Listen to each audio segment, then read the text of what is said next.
Josh Hennig filling in for Mike Gill on a Hump Day Wednesday on 97.3 ESPN. First text board is open, 609-403-0973 on the PlaySugarHouse.com text board. And back in the house after a day off, Hunter Brody, how you doing? It's weird. What is this place? I got so comfortable. Those off days fly by, Josh. Well, you do have the sports talk with Broads. Was it Manscaped Cave? Is that the Manscaped Man Cave? That's right. Oh, Manscaped Man Cave. Okay. Gotta pay the bills. I know. It's not my endorsement, so I don't know exactly the details of how it works. Right. This is the Matt Black Kia Studios. That is correct. Here on 97.3 ESPN. But I know you're very comfortable in your Manscaped Cave. You'll get it one day. I'll get it one day. Maybe if I watch enough of your videos, I'll actually get it right. But Sixers game last night. We're still kind of reacting to the Eagles this week. I feel like it's less about reacting to the Eagles now than it is asking about what the hell is next kind of thing. Is it not? Absolutely, yeah. It's not so much about what happened against Dallas. It's what the hell is going to happen moving forward because these are huge franchise-changing moves and decisions that they need to make. Yeah, so we got a lot to get to in the show today. Paul Hudrick will join us again today at 2:30 as the Sixers found a way to win an ugly game. You put the question out on Twitter about this Sixers team. We retweeted at 97.3 ESPN, and it's pretty simple. It's a pretty simple question, and that is, you ask, are you satisfied with last night's Sixers win over the Raptors? And the two options are yes, good teams win ugly, and no, it feels the same. I think it's a great question because when you think about the Sixers team, at least for me, I'm glad they found a way to win. To me, it's a positive. But I don't like the way they played for 3 quarters that put them in the position for them to have to fight back to win. So it's like almost the Carson Wentz thing. It's Carson Wentz threw an interception or two and had a fumble, and that's why you're down 20-7. But Carson Wentz led us back into the game to win the game. So it's like we give him credit for the win, but we also give him blame for being in that situation in the first place. Absolutely. That's a great way to put it. You saw a basketball team look awful, look dreadful, horrendous shooting the basketball. Seth Curry unwilling to take threes in the early part of the game. It's like, what are you doing? That's why you're here. Shoot the three. Why are you hesitating? The Ben Simmons issues still continue to linger around. I'm sorry. When I watched yesterday, I can see the stat sheet and see 11, 13, and 7. It's not good enough, Josh. I mean, this Ben Simmons thing is really starting to push the conversation even farther and farther because, well, this year there was actually talk with James Harden. Before, you would always speculate, should they trade him? Should they trade him? Well, now, knowing that, or at least there were rumors that he was available for James Harden, everything intensifies. But you're not getting enough out of Ben Simmons. Tobias showed up. That was nice. But you're seeing a lot of issues with this team. And I think both of us are fully aware that this is a new regime, a new coaching staff, a new system, a new identity. So it takes time. It's 4 games. It's 4 basketball games. But I do see issues that are consistent in those 4 games, and I see something that can potentially be a problem. It hasn't been a fun watch yet. Can we agree on that? Besides the Knicks game where the Knicks have nobody whatsoever. I was going to say, was the Knicks even really that enjoyable? Exactly. So it hasn't been a fun watch. And how about this? Joel Embiid was great. He was awesome. Down the stretch, phenomenal, knocking down shots. He went to the line 16 times, hit 14 of them. Is this sustainable? Is this something that happened because he didn't play against Cleveland? I mean, you get blown out in an ugly way, but then you get rewarded by the big man for playing him the following night. Would he be able to do that if he played against Cleveland? I don't know. I mean, I just don't know if Joel Embiid playing to the level that he played last night is something that you can rely on for 72 basketball games, and specifically in the postseason. 609-403-0973, the PlaySugarHouse.com text board. Of course, we got Paul Hudrick at 2:30. We got a Weinberg Wednesday with Dave Weinberg at 3. Dave Weinberg has seen a lot of versions of this Eagles team. He's covered the Eagles since the mid-'90s. So we'll ask him about what does a 4-10-1 Eagles season stand for him in retrospective Eagles history. Andrew Dicecco, Football on 4, powered by the Inside the Birds podcast. I got to tell you, speaking of the Inside the Birds podcast, I was losing my mind this morning, laughing at Tales from the Blind Side. I mean, the way Trey Thomas, Todd Hermans, and Jamal Jackson take no prisoners of anybody and anything with the Eagles has to be one of the best listens on planet Earth. I mean, they're ripping into Deshaun Jackson. They're ripping into Jason Kelsey. They're ripping into Matt Pryor. They're ripping into anybody they can find for that loss to the Cowboys, and they really should. So, yeah, Inside the Birds Podcasting Network, as I call it, because it's much more than just Motion Adam. That's how much they've grown at this point. They've expanded and multiplied. Absolutely. They have D Gunn on with Trey Thomas. They do episodes with them two together, grilling the birds. They've built something really great there underneath the Inside the Birds umbrella. So I haven't had an opportunity yet to listen to the full Tales from the Blind Side, the one that you're speaking of. So now I'm super intrigued. So I'll definitely hit the little heart and favorite it. So the next time I hop in the vehicle, you throw that on. Now, is that because of you have an iPhone? Is that how, like, the Apple podcast things work? Well, yeah, I just meant in general. You can, favorite it to make sure that you can play it. Well, so the reason I ask is because I have an Android. I have Spotify. So Spotify, what you do is you download it. Yeah. You can. And download it pops up in a list for you. Right. So you can just you can listen to it wherever whether you have, whether you're on Wi-Fi or regular signal, it doesn't matter. It's already on the phone. And when you open up Spotify, it tells you, here's your downloaded pods. Yeah, exactly. Yeah, I can do the same thing on the Apple Pod as well. So, yeah, I'll definitely check that out. But with the Sixers, Josh, get into the Sixers. What was your takeaway from yesterday's performance? How do you feel sitting at 3-1? It's been ugly. I just see a lot of flaws that I'm concerned about long term. For example, Danny Green not knocking down shots. This might be the Danny Green that you have. Seth Curry, I know he had a monster 3 last night, but I saw him play 33 minutes. I did a little research. Throughout his career, he's averaged 15 minutes, 29 minutes, 19 minutes, 25 minutes. He played 33 minutes last night. Is it possible? And I don't think they have many options to go to, but I'm just looking at Seth Curry. Would you get more out of Seth Curry? Would he have a harder impact and more of a 25-minute role than a 33-minute role? Things like that. I don't know. I just worry about the 2-3 with Seth Curry, Danny Green. This is me. So you look at it. You're 3-1. How do you assess it? I assess it as this is probably the most confusing 3-1 team I've ever seen in my life. Because I don't know if they're good. I don't know if they're bad. I don't know if they're confused as much as I am. I don't know what they are, because when I watch the rest of the NBA, okay, just for a little context, NBA TV's on like 10 o'clock at night on Saturday. It's like it's Blazers, Rockets, or Memphis, maybe, right? I think Memphis had an NBA TV game Monday before. night. Yeah, the Brooklyn Nets without Kyrie. Yeah, I didn't watch that game as much, but Ja Morant got hurt. Yeah, he's laying on somebody's foot, but he's okay. That's the good news. He's gonna be okay. But, you see a game and you watch the rest of the league and you're like, oh, Lakers are on, Blazers, Rockets late at night. Or maybe in the Eastern Conference, it's like, the game last night with the Bucks and the Heat where they had 29 threes. And I'm just the only person who hit a 3 was Giannis. I mean, what are the odds?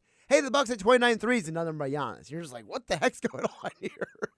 But you watch the rest of the league and it feels like the rest of the league has a grasp on who they are. And you ask the infamous question all the time, what is the identity of this team? I don't think the 76ers have an identity. I don't think they know what their identity is. And while the rest of the league has a grasp on their identity, at 3-1, I think the Sixers have no identity, Broads. Is that because of bringing in a new coaching staff, bringing in a new president of basketball operations, or is this just who they are as a unit on the floor with the common denominators here, Ben Simmons, Joel Embiid? I think the problem is the players, because I look at the Suns, for example. I've watched the Suns game this year. Chris Paul, other roster changes, right? They're pretty cohesive. They look pretty darn good out there, right? You look at other teams around the league, like the Hawks, a ton of new players, right? Look pretty good. Look pretty cohesive. Other teams around the league with new coaches, like Indiana. Teams pretty straightforward. You know what they are. Chicago, looking pretty good. New coach. Sixers, I don't know if it's the coach. I got to wonder, are these players really that uncomfortable playing together? Is there that much of a lack of chemistry being built up? Because I'm watching at times, like that one turnover that Ben had, where I think he was attempting to throw it to Tobias, and it was like, don't you see the defenders right there? And it's like, why are you even attempting to make that pass? Like, you can look around and see who else is open. Like, why are you forcing it to the bias? And moments like that, I'm wondering, am I watching NBA players or am I watching street ball? Is it as simple as Ben Simmons is that much of an issue that makes this team not cohesive? Danny Green has been pretty vocal in the media when it comes to these Zoom press conferences about Ben Simmons specifically, bringing up, he's got to learn how to be a point guard in this league and get guys in their spots naturally based off of his play. And then he talks about wanting to make him shoot more. I'm hearing Danny Green honestly call out Ben Simmons now to the media. And there were a lot of people saying, well, Brett Brown did it and Ben Simmons doesn't listen, so, Brett Brown's got to go. He's the major issue. Well, now it's happening with the player. And at what point is it, this guy's just not doing it? And I'm someone who's been pretty big on, I like Ben Simmons. I like what he brings. I like his defense, everything else he does.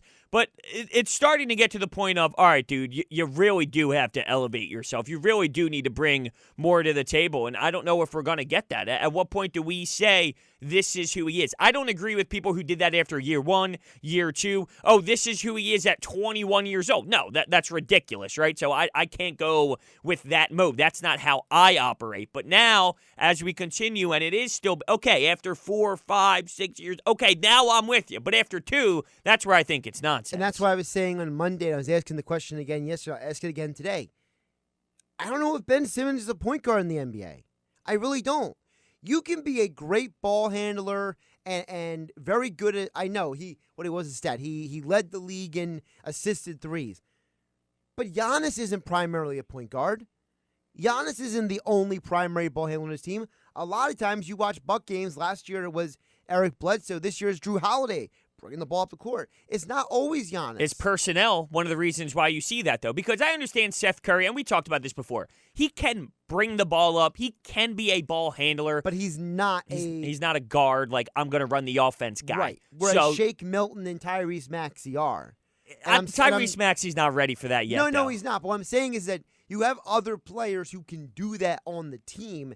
And I feel like maybe we're trying to force this Shake Milton six-man thing, instead of saying, just put Shake in the starting lineup. Well, I think Shake Milton, if we see Shake play, it's going to be exactly what maybe I just mentioned with Seth Curry. If you get 33 minutes of Shake, is that the same impact as 22? I feel like too much of Shake might be a little too much of him right now, where if you get 22 minutes off the bench, you might see a very solid role of him. It's almost like when people were talking about, well, if you throw Alex Singleton in, it's better than what you got, but he might get exposed if he's playing 4 quarters. And you know how he's developed and all that, and he's an exciting player. But it's that type of mentality where sometimes the more of a nice piece might put more holes in it, if that makes sense, if you understand what I'm saying. No, it does make sense. But I just feel like the more I'm watching Ben Simmons, the more I'm wondering if he just is not a point guard. I just don't know what you would get out of him if – I don't know how much time you want to take the ball out of his hands, but if he's just playing forward and he's playing that 4 position –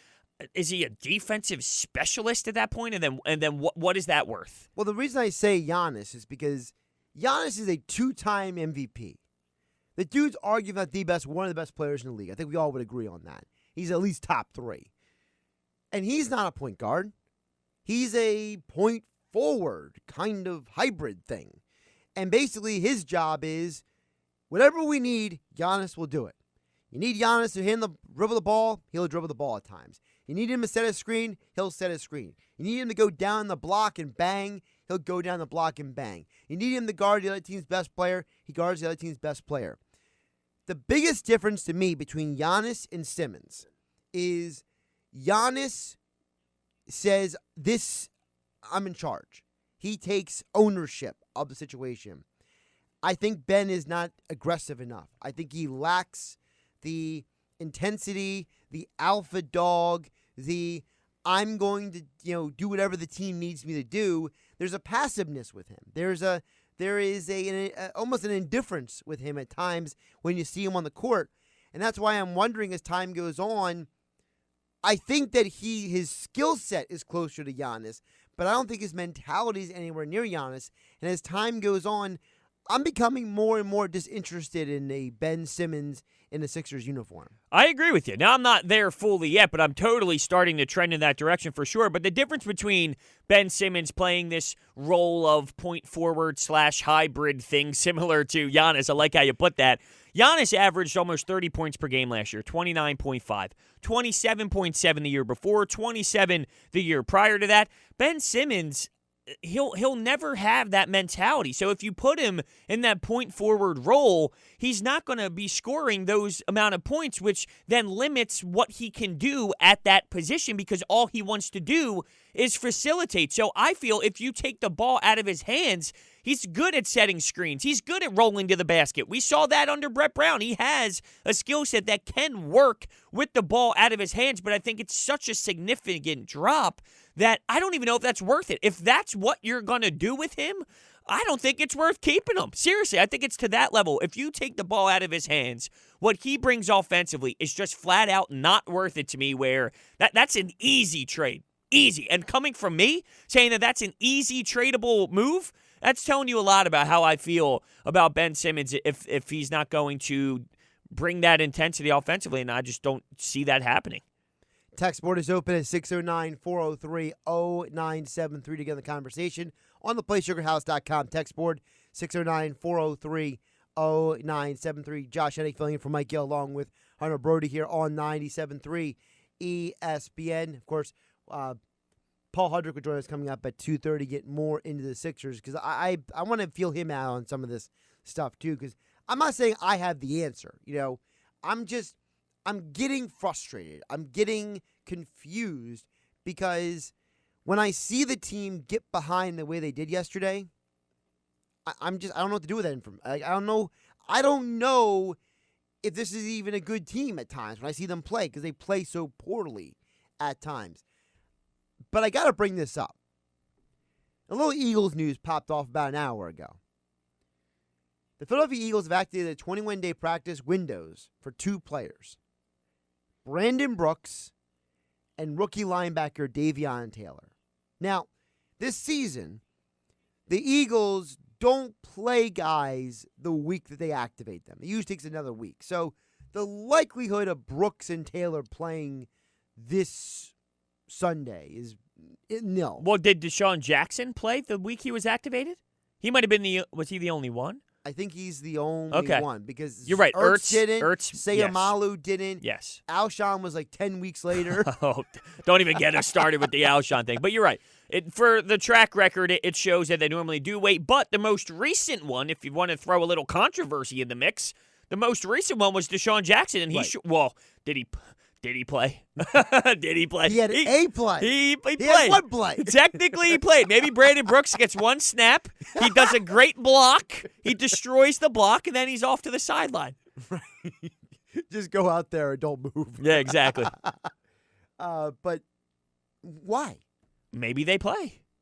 But why? Well, Davion, this would be a game where I know he's coming off injury, so it does add some context to the conversation. But if we're going to look at it from Taylor, season-ending injury for Davion Taylor, yeah. Well, I mean, do we ever really believe in what they say? We were told Alshon Jeffrey was going to be able to play before the PUP list stuff all played out. Well, I'm asking you because you've brought up multiple times that you can't trust anything Doug Peterson and the Eagles say. Yeah. So, is it that Davion Taylor was out for the season, or is it Davion Taylor was out until they felt like he could come back? Yeah, probably. That's exactly what it is. I wouldn't be surprised if these guys play, and I wouldn't be surprised if they don't play, honestly. But doesn't this scream a game where a Davion Taylor would make sense? Here's this guy. You claim that he needs some time. You got to develop him. This game doesn't matter much. He can go and play linebacker with this, free mentality of, dude, just go play. Just go enjoy it. Let's see what you got. Be active. Go sideline to sideline. Show off your athleticism. With Brooks, now that one's a little confusing. Would you put him here? He ripped up his Achilles. Right. Why do that now if you can wait some time? Right. Like, what's the point of activating his practice window? Like, I don't understand how a guy recovered from a ruptured Achilles in 5 months? I don't even know what you do with Brandon Brooks in general. Do you trot him out there for a third year again and say, hey, let's hope everything's okay? You have problems on this offensive line. Big issues. He plays every other year, basically, like with his injury situation. So he'd be good for next year.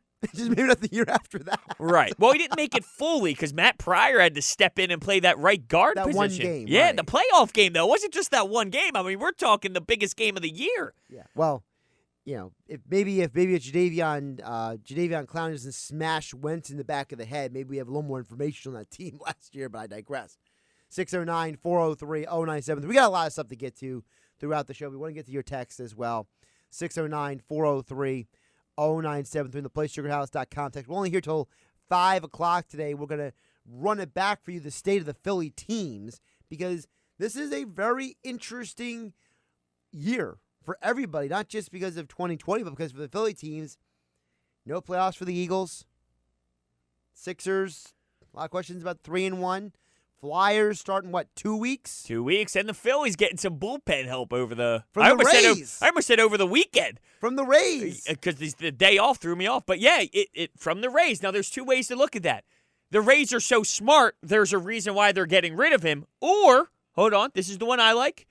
They have so much that they can afford getting rid of nice bullpen help because they have enough in the tank to refill the need. Well, considering they traded Blake Snell for 200 prospects, I think it's the latter. I think it's we can afford to give this guy up. Yeah, it's pretty bad that you view, and this is the Rays viewing Blake Snell's contract as so much they got to get rid of it. It's pretty telling on where they're at and their mentality. But this is how they always operate. This is what they do. And look, they moved on from Blake Snell. It's crazy. How about you, Darvish, as well, going to the Padres? That Padres team, I'll tell you what, they were exciting with Manny Machado and Tatis. And now you're adding this into the mix? I told you 2 weeks ago, World Series favorites, and you looked at me with the side eye. I said the Dodgers. All I said is, do they have enough to beat the Dodgers? But they do.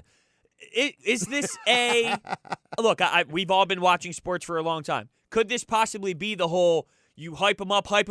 There's so much hype entering the season that it's hard to live up to that, and maybe they just feel themselves so early on that it doesn't always play out the way you think it will. It's a possibility, but they're going to be fun for sure to start it off at least. But I digress. 609-403-0973. Mike in the Villa says, Josh, I hear you always saying Philly fans need to pump the brakes. It's too early on things. Maybe with time, the Sixers will miss. The Sixers win at the end overshadows the shaky start for me. They need time to mesh. There definitely is a conversation to be had about, look, it's 4 games with Doc Rivers. They don't really have everything going for them yet in terms of offensive sets, what action you're going to run, utilizing the pick and roll. Like, they're learning. And there's no doubt that it takes time to adapt to a full-on new system with new players. I've just seen 4 games now, and a common theme throughout the 4 games where I think it's fair to say, keep your eye on it. If you see those same issues 15 games in, 12 games in, well, then we're on to something here. So it's, okay, there's a common theme. Will the common theme stay? I think that is a fair question to ask. It doesn't mean that's who they are forever. Yeah, and you and I both said we need 20 games. 20. So we're only at 4. But I can still ask questions at 4. I'm not saying Ben Simmons, I want to trade him immediately. I'm just saying, like you said, I'm starting to be more open to that idea.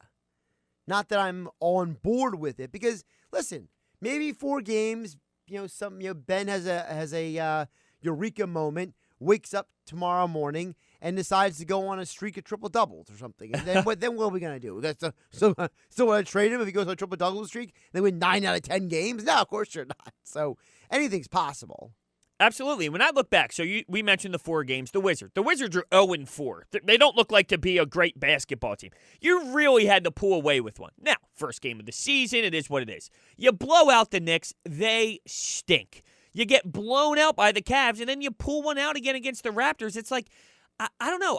And we're in the outlier because according to this Twitter poll that we have, 66% of the people are satisfied with an ugly 3-1 because it's early. So 33, 1/3, sit in that category that me and you both sit in where we're not satisfied. So we're in the outlier, and I'm kind of shocked by that because when I watch the team, I know it's a new coach, and I think that Doc Rivers is better than Brett Brown, but doesn't it somewhat feel the same of there's something wrong with this team, it's frustrating, it's off, like something isn't right, and it feels like what we've been accustomed to watching. 609-403-0973 on the PlaySugarHouse.com text board. Adam and EHT and says Danny Green doesn't bring enough offensively as a starter. Thibault would bring more defensively than Green does offensively. I would love to see Thibault start as a defender and allow Ben a little bit less work on the defensive end of the floor. Matisse Thibault is showing some issues right now. You can't put Matisse Thibault in the lineup. Furkan's out, and he's struggling to really find some time right now. Matisse Thibault, you really study him and watch him and glance at what he's doing. There's a lot of mishaps out there, and it is an issue. He needs to fix himself, and I feel he's trying so hard because he knows where he's at, and that's ultimately affecting his play. But I can't put Tease in there. He's struggling right now. Now, back to the Sports Bash on 97.3 ESPN. Josh Hennig filling in for Mike Gill along with Hunter Brody here on the Sports Bash on 97.3 ESPN. Keep the text coming at 609-403-0973. Sixers win a game in a very bizarre way last night. They get more into it right now as Paul Hudrick, our 97.3 ESPN.com Sixers insider.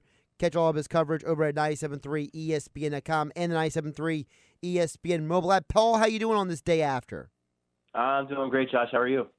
Doing pretty good, but I'm confused because I asked at the beginning of the show, and I'll ask you here, how do we differentiate between the team coming off to such a rough start to the game and the first three quarters put them in the position for them to have to come back and win that game? So how do we differentiate the value of, hey, they came back and won the game versus, but they put themselves in that position in the first place?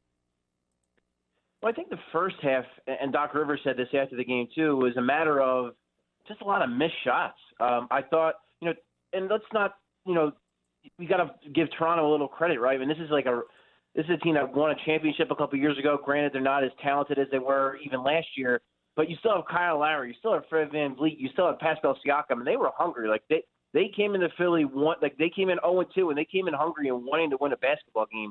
So I think they played very good defense. They have a very good coach and a very good scheme. So I think that plays into it. And then I think the Sixers moved the ball pretty well in the first half, and they just couldn't make anything. Ben Simmons couldn't make anything at the rim. Danny Green still, you could see he's still not quite there yet. And just guys just missing really good looks in the first half. So I think that's a huge part of why you saw an uneven team. And then also Toronto shot the lights out from three in the first half. Then the Sixers. And one thing I think we're all going to have to get used to is defensive philosophy. The big drastic change, which is Brett Brown wanted to eliminate three-pointers. He didn't want teams to shoot a lot of threes, and that's what his defense was, and it worked. The Sixers were always especially last year, among one of the best teams in the NBA at eliminating three-pointers. Doc Rivers doesn't want to play like that. Doc Rivers wants to protect the rim and kind of play inside-out defensively. So you're going to be vulnerable when a team gets hot, and I think that's what you saw through the first couple quarters. But then Toronto cooled off. The Sixers defense, ramped up when it needed to. Toronto scored 37 points in the second half. So I think the way you kind of reconcile it is this is a team that's still working out kinks offensively, but the fact that they were able to be that dominant defensively in the second half, I think that's the encouraging thing. Yeah, I'm kind of having trouble dissecting what this team is, and I'm fully aware it's 4 games, and I like to assess it fully for the first time after 20 games because you have a big enough sample size. But you talk about the missed shots, and Doc has said that a few times now where he's happy with the looks, but they're just knocking them down. And I just asked the question, is the missed shots just a product of what Danny Green is at this point? Is this a product of Seth Curry playing 33 minutes where throughout his career he's more of a mid-20 kind of guy? And I know they're not going to shoot 25.8% from three long term, but I just asked the question, is this who the Danny Green and Seth Curry combination really is? Well, Seth Curry, I made the joke even last night after he had that one three that was ugly and he bricked it. And even I said, even if Seth Curry gets here and he forgets how to shoot like everyone else that joins the Sixers. But the guy is shooting over 40% from three to start the season. So I don't want to, gloss over that with Seth Curry. It's a little bit below his career rate because his career rate is literally the best active one of all time, of current active players. But he's still over 40%, so I can't make too much a big of a deal of that. I'm starting to wonder if maybe Seth Curry is a second-half player because it seems like in the second half of games he's been much better so far this season. Danny Green, listen, he didn't shoot the ball well. shoot the ball well in the bubble. He shot the ball decently before that with the Lakers. The year before that in Toronto, he was well over 40%. So for me, I'm not going to go out on a limb and say I think this is who Danny Green is. I would say, if anything, I think he maybe gets back closer to the mean. I think maybe he doesn't hit 43% like he did, or I think it might have even been like 45% when he was with Toronto. Maybe he's not that, but I think he's at least, above league average, like 37, 38, 39%. I think he's got to be in there, 40% for his career. So I think he's got to be in that mix somewhere. So I think it is a matter of, I don't think his legs are fully back yet from the championship. I think he had a really weird offseason where he got traded twice and couldn't join the Sixers until they had already started training camp. So I think that, Danny Green isn't getting any younger. He is an older guy. He's got a lot of mileage on his legs because he has gone on deep playoff runs.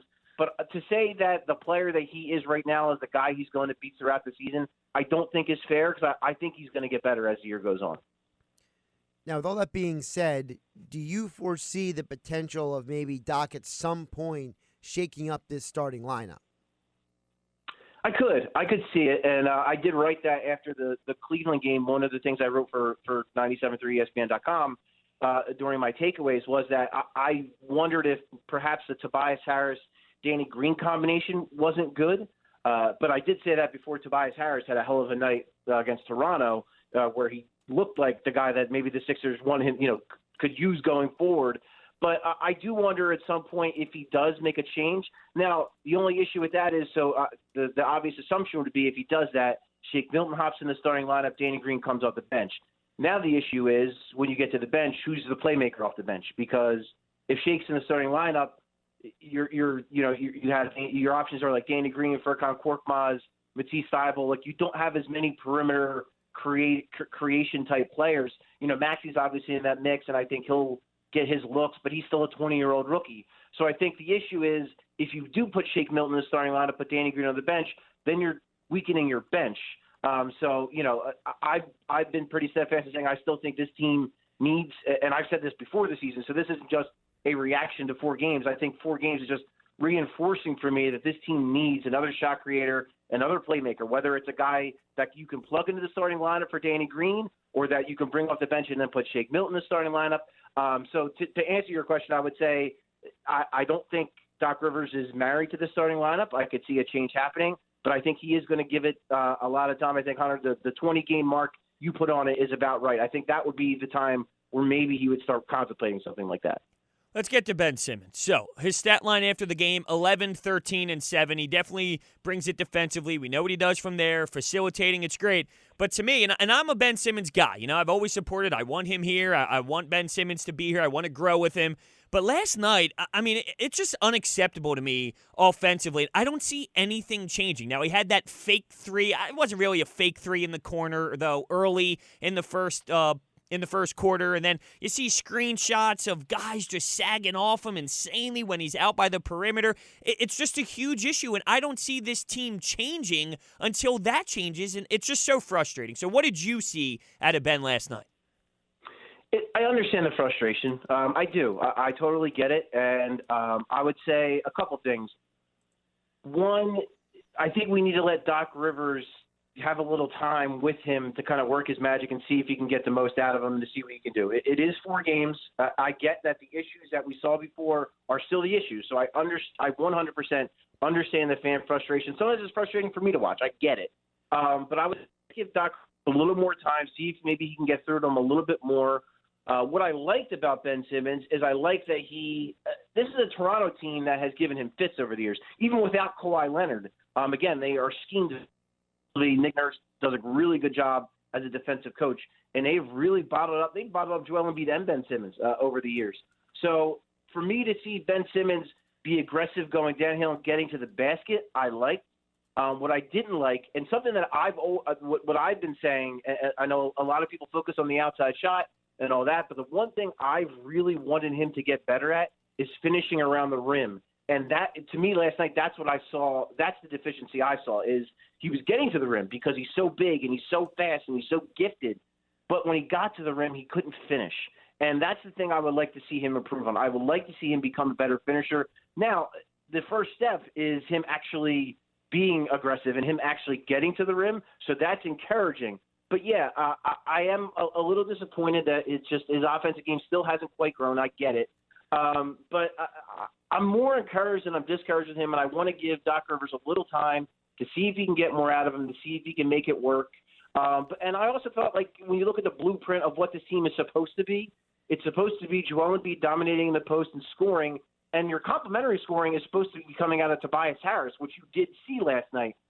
So when that's all clicking, you're not asking Ben Simmons to score as much, and that's how you get – I think that's the blueprint going forward for me. Yeah, and I think for Ben Simmons, at least for me, Paul, it's less about the scoring specifically than it is about the strange mistakes he makes. Like the one pass he meant to throw to Tobias Harris, and it was just such an ill-advised pass, or the 6 turnovers versus the Cavs I mentioned to you about yesterday. I'm just starting to wonder more and more that, to me, I think Ben Simmons can – I'm not saying he is this player, but I think that he's closer to, let's say, Giannis in terms of what he can do on the court than, let's say, LeBron. Is that fair? Yeah, I think Giannis has always been, again, we're not, you and I are not directly comparing him to Giannis. Giannis is an MVP of this league, but the way that they play, for sure, they're big, they're skilled, and they don't shoot. I mean, they're very similar players in that regard, whereas I would say Ben is a much better passer than Giannis. Giannis is clearly a much better scorer and finisher than Ben. And I think that's where, when we kind of get back to the whole shooting thing with Ben, when you look at Giannis, and I know a lot of people will say, oh, well, look, he shoots now. Well, he shoots 30% from 3. And when you look at the way defenses play him, they don't play him any differently. They don't play tight on him. They play off him. They dare him to shoot. And that's how he's had to learn how to attack that and how to eat that space and how to attack at the rim. Ben Simmons hasn't done that yet, and I think that's where the evolution needs to happen with Ben Simmons, because it's not Giannis hasn't gotten better because he's learned how to shoot. That's not really the case. Giannis has gotten better because he's learned how to attack defenses when they give him that space, and Ben Simmons hasn't done it yet. You see glimpses of it. Last year he had that stretch. Unfortunately, it was when Joel Embiid was out, but he had like a 20-game stretch where he was averaging like 20 points and nearly a triple-double. That guy is like in there somewhere. Doc Rivers needs to find a way to get him out and to find that balance. And Doc has talked about that a ton, of him finding that balance between attacking and scoring and facilitating. And I think that it's a combination of the system, the new players, and then him still figuring himself out. And it's been up and down. It's been rocky. And I think it's going to continue to be that way for at least the first quarter of the season. It's ironic you mentioned Giannis in the shooting, because his team had 29 threes last night, and he contributed to 0 of those made threes, but yet his team still won by all those points, Broads. Yeah, that's pretty incredible. Paul, so when you look at this game, obviously Joel Embiid was huge late, and so was Tobias Harris, but for Embiid, what excited you the most about his play? Was it coming back from the hamstring? We've never seen him come back from an injury mid-game and actually go out there and perform. Was it the free throw line, or was it the pass to Seth Curry when 3 guys were on him? I think it's one thing you already touched on and another thing you didn't. I would say the pass to Seth, and just in general, I thought, again, his understanding of the game. And when I was on yesterday with you, Josh, I pointed out that Nick Nurse has always schemed really well, even without Marc Gasol. Nick Nurse has always schemed really well against Joel Embiid. He sent double teams from all different places in all different ways, and he's done a really nice job on them. Last night, I thought this was one of the better jobs Joel Embiid has done in recognizing double teams early and either making quick moves or making quick passes. He did have a couple bad turnovers. One was on the play when he did get hurt, but I am – even through these first 3 games with Joel Embiid in the lineup, I am really encouraged by his decision-making and him, handling double teams and the way he's done that. I think he's been excellent in that regard. The other thing, and it's something I asked Doc Rivers about last night, is running down the floor. And I know it's such a simple thing, but when he runs down the floor and he gets that early post position, you saw at least 3 or 4 plays where that happened, and they got him the ball. And the first play, it was one of the first plays of the game where he came up short on a hook shot. He joked that, Doc Rivers joked that he thinks he was so far underneath the rim that he was short on it because he wasn't expecting, he never gets position like that because he's not in a position to do that. So, I'm really encouraged by his physical fitness level, and then also just his willingness at being able to run down the floor. And as Doc pointed out, he can't do it every position. Listen, this guy is enormous. He's 7 feet tall. He's 280 pounds. You can't expect a guy like that to run up and down the floor every single possession, every single night. It's just not realistic. But if he can do it a few times a game and get that early position, it gets him easy baskets. It helps the offense. It helps them get sooner, better looks inside earlier parts of the shot clock. So I think those are the two elements I think I'm most excited about. His playing with his decision-making within double teams, and then his fitness level and his ability to get position early in the shot clock. Those things have really stood out through 3 games. Sixers back in action tomorrow night versus the Orlando Magic. You hear all the action right here on 97.3 ESPN, part of our New Year's Eve triple header of sports action tomorrow on 97.3 ESPN. We've been talking with Paul Hudrick, our 97.3 ESPN.com Sixers insider. Follow him on Twitter at Paul Hudrick. Check out his work at 97.3 ESPN.com, and also check out his podcast, Coming In for a Landing. There's all guests. He appeared on the Boardwalk Honda Hotline. Paul, great stuff today. Thanks, Josh. Now, back to the Sports Bash on 97.3 ESPN. 609-403-0973 on the text board. Dan from EHT says, I am sold on the Sixers team. They had the makings of to go deep in the playoffs. This could be the MVP year for Embiid, he says. I couldn't see any more of the opposite than what he sees, no? I'm not in that boat at all. I love what Joel Embiid did. I also think a lot of that has to do with it's Game 4. In Game 62 of the regular season, are we going to be able to see Joel Embiid have that type of burst and have that type of dominance? No, Embiid dominates. There's no doubt about it. He can score and he can do that. But you also needed a Tobias Harris night of 26 points where he was actually very efficient. He was making great decisions. Now, can he do that? Sure. I don't think this is who he is consistently. So if Tobias gave you just an average Tobias night, are we even looking at this as a victory? Are we even celebrating Joel Embiid's effort? I don't know. I'm just looking at this from every possible angle. I do feel like, as you said earlier, that maybe you and I are being a little more critical than some other people are, just because maybe our eyes are more open to the flaws and we're not just accepting the good stuff too as much. Maybe we're looking at a little bit too much glass half empty instead of half full. Right, and you got to remember, as frustrating as last year was, the Sixers won basketball games. It was a brutal season. It was very frustrating. They won 51 basketball games. They went 29-2 at home. What did they finish with at home last season? What did they finish at home? I think it was the best home record in the NBA. Yeah. Oh, I'm sorry. I was looking at the one season behind. They won 43 basketball games last season. I knew something didn't add up there. I was looking at the previous season. They won 43 basketball games last year. They were 31-4 at home after it all. Yep. But they won 43 games. That's still winning a lot of basketball games in ugly ways where it didn't look great, where it looked very sloppy, but they found a way at the end. So I think it's very fair to analyze this year to this point and say, well, it's ugly. It doesn't look smooth. It doesn't look great. And we saw that last year, and look at the outcome. So it's fair to assess it that way, I feel.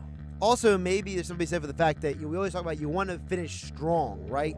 Get the problems out of the way early. Maybe that's what they're doing. Maybe they're just getting all of the flaws and the garbage out early in the season so they can finish the season strong. Remember, the way the NBA season this year is you have this random gap in the middle of the year, and then you have a second half. So maybe I don't care what they do in the first half. Maybe if they do great in the second half, it'll be a playoff run.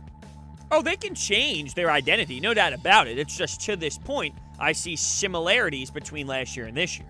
He's Hunter Brody. I'm Josh Hennig. This is the Sports Bash on 97.3 ESPN. Of course, text board is open, 609-403-0973. But coming up next, Dave Weinberg for a Weinberg Wednesday, the final one of 2020. What does Dave think about the 4-10-1 Eagles? We'll get into that next. What is next for the Eagles? They're 4-10-1. They have the most useless, important game of the season coming up this Sunday. They're on prime time. They had nothing really to play for except to knock Washington out of the playoffs. Kind of, I think. But joining us to get more into that and where the Eagles go next is Dave Weinberg, joining us on the Boardwalk kind of hotline for a Weinberg Wednesday. Usually hear him on game night on 97.3 ESPN, but since there's been no game night because I've been on the Sports Bash with you, Broads, it's time to get Dave back in here to get more into the Eagles because Dave can give us some context on where the Eagles are and where they go from here. Dave, how you doing today? I'm doing well. How are you? Doing pretty good. So at 4-10-1, where does this Eagles team fall among the previous rough, difficult seasons that you've observed of this Eagles team over the years? Well, it's right up there, especially due to the extenuating circumstances. Not only are they bad, but they're also riddled with injuries. Got off to a slow start with no training camp, no preseason, quarterback going down the tubes. This might be one of the most disappointing seasons. I think I've been around the team for a long time, and this ranks up there with say 1998 or even Andy Reid's last year in 2012. As one of the most disappointing seasons that they've had. Let's say Dave Weinberg is in Jeffrey Lurie's chair. What changes would you make when it comes? Don't I wish? Go ahead. What changes would you make when it comes to the front office and coaching for next season?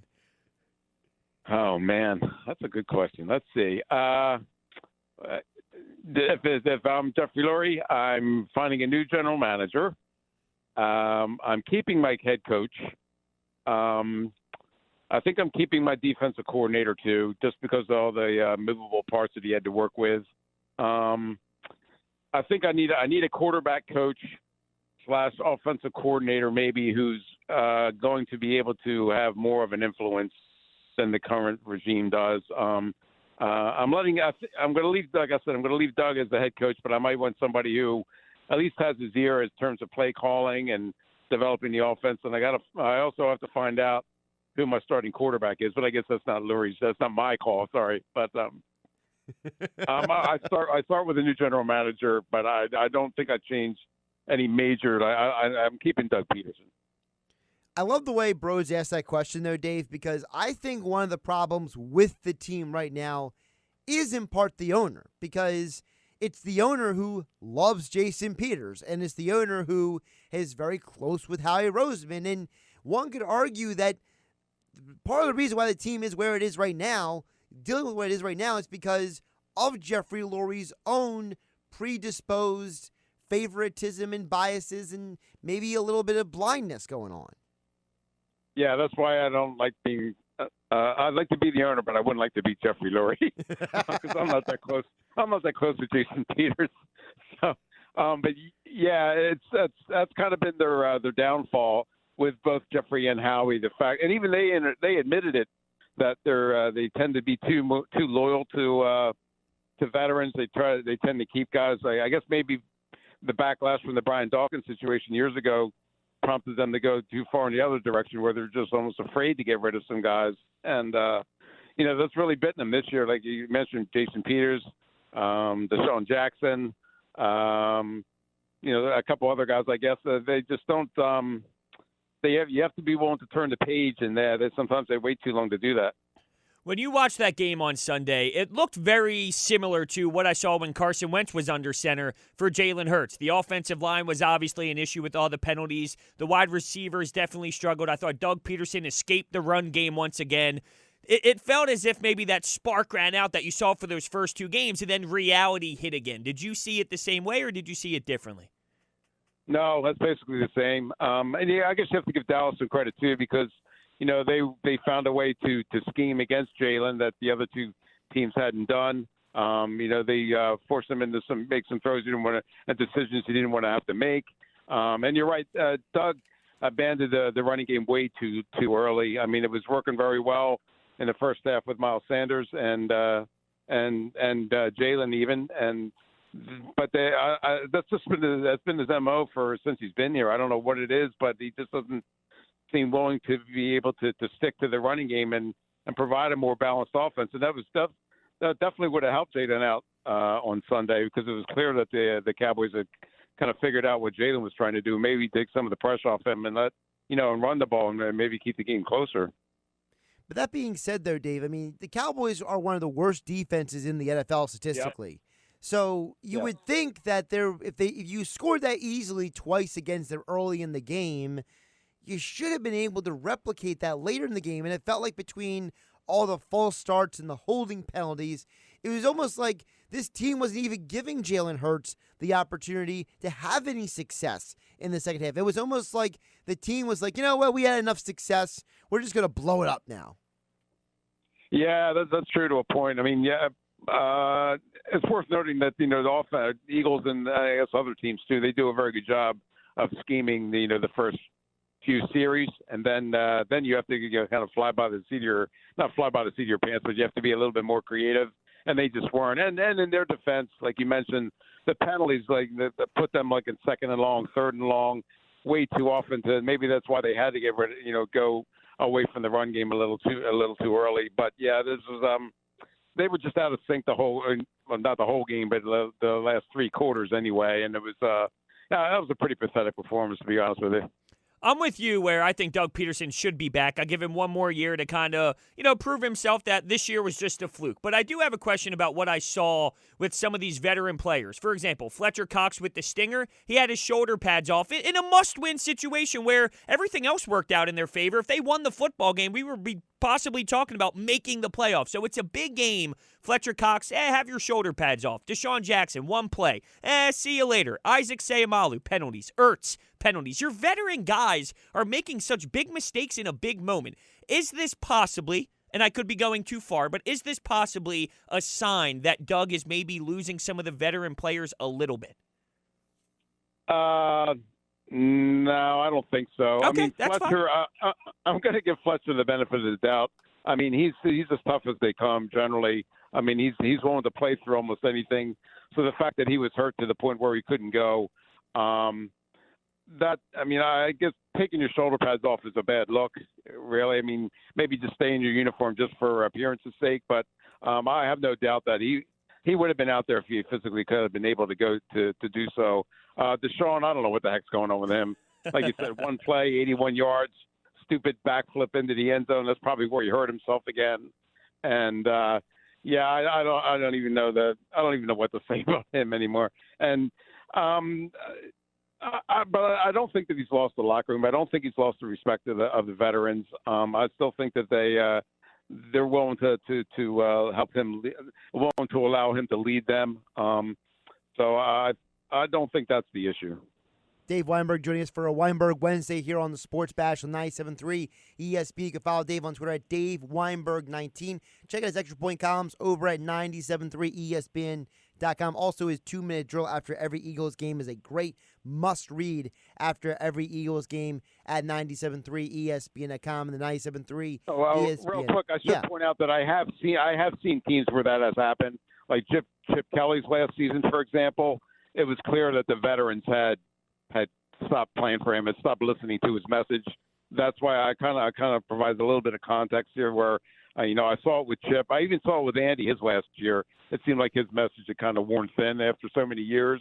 But I don't think that the team under Doug is quite at that point yet. That's why I would give him one more year also. Yeah, and I'm with you, Dave, about that too, because to me, I'm not going to hold 1 year against Doug. I can't. I mean, the guy got you to 3 straight playoff appearances. The thing with Chip Kelly was that was coming. Like that was a snowball turning into an avalanche, basically, from the end of the year before leading into that final year. The same thing with Andy from the Dream Team and that whole debacle with Juan Castillo. You're the defensive coordinator now, and all that fiasco. Like there were other signs aside from just one or two things. It felt like there were this building and building and building. To me, the thing with Doug is I feel like I turned into Doug's defense attorney this week with a lot of fans this week, and that is I can't just throw away 3 years of success. I can't throw away going 8-2 in December in 18 and 19. I can't throw away a Super Bowl championship. Sean Payton went 7-9 for 2-3 years, and he still kept his job. John Harbaugh was 5-11 1 year with the Ravens after winning Super Bowl. I'm not going to tell a coach who's had success all of a sudden he can't coach just because of one rough year. And just to throw something in there real quick, here's where I'm having an issue, because I'm with you, and I think what you said is very valid, but here's where I'm having a problem. 2 years ago, Okay. it was 4-6. They made the push. Last year, it was 5-7. They made the push. This year, it was 4-9-1. They failed to make the push. What if next year you're 4-6 again, and it's, oh, Doug, let's try and rally? Like, at what point is it, Doug, your team is going to start out good, and we're not going to be this 4-16 that has to rally? That's my one issue. Is that's a common theme. Yeah, you're right there. But I think next year would be the telling point. The only reason, one of the reasons I'm willing to give them a pass for this year is just because of the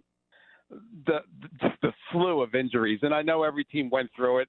But you're talking about like no preseason and no training camp. So now you're throwing a bunch of young guys that are on practice squads or rookies into the fire without any previous experience at all. They weren't given a chance to even have face-to-face meetings with their coaches in order to get a better grasp of the offense or defense or what have you. And this is basically on the job training for the offensive line, for the secondary, and even some wide receivers. And I just think it was like just an avalanche, to use your term, of injuries, inexperience, just throwing guys out there that really weren't qualified to handle the jobs they were given.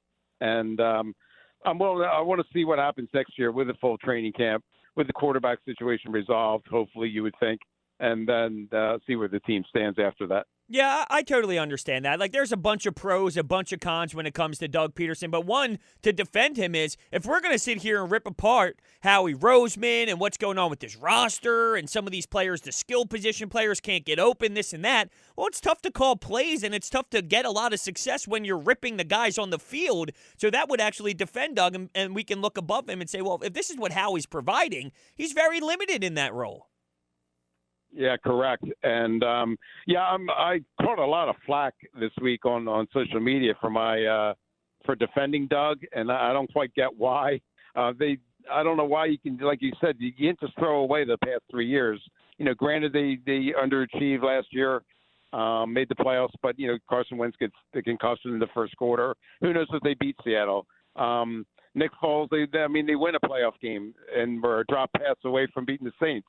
The year before that, winning the Super Bowl. So I don't quite understand why everybody's ready to turn their back on the guy so quickly, because after all he's done for the team. Well, I'll tell you why, Dave, because it's a microwave society. It's the instant gratification. It's the what have you done for me lately? It doesn't matter what you did for 3-4 years. It's that yesterday you had a bad day, and I'm going to hold that against you, and I'm going to have a double standard for Doug that I am going to have for somebody else. It's like people think that these guys are supposed to be perfect. They're human beings, for goodness sake. I'm sorry that the Eagles can't go 16-0.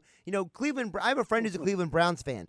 He keeps telling me, he's like, Eagle fans are ridiculous. He said, because he covers the Browns and he covers the NFL, but he's a Browns fan. He grew up in Cleveland, and he always tells me, he's like, Eagle fans are ridiculous. He said, you won a Super Bowl, you got to the playoffs for 3 straight years, but you're acting like 4-10-1 is the end of the world. He said, let me tell you something. He says, I'm a Browns fan. He says, my existence has been miserable. We've never even been to the Super Bowl. You've been to 2 in the last 20 years. And I feel him because of the fact that I feel like Eagle fans have been spoiled, and they're acting like one bad year is the end of the world, but because they refuse to put it in the context and they want the instant gratification, they're overlooking the bigger picture. Yeah, you're probably right there. They're a very demanding fan base, and they don't have a whole lot of patience. So I guess they should have fired Joe Girardi after last year too. The Phillies. Right. Yeah, fired Girardi. Alain Vigneault didn't get you to the Stanley Cup Finals, and we should have fired Brett Brown after the team went 10-72 because they had Isaiah Cannon starting at point guard, right, Hunter? I mean, that's what I'm figuring out right here, right? Yeah, absolutely.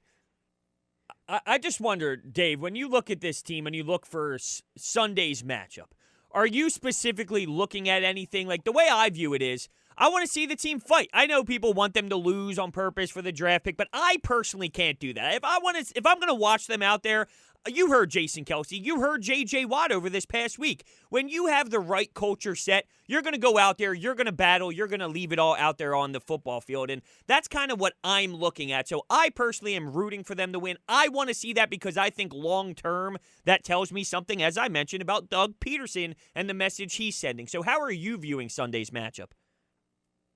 Same way. If you have any pride as a player, you don't lay down. Draft pick, it doesn't matter. You really want to go out. You want to go out on a high note.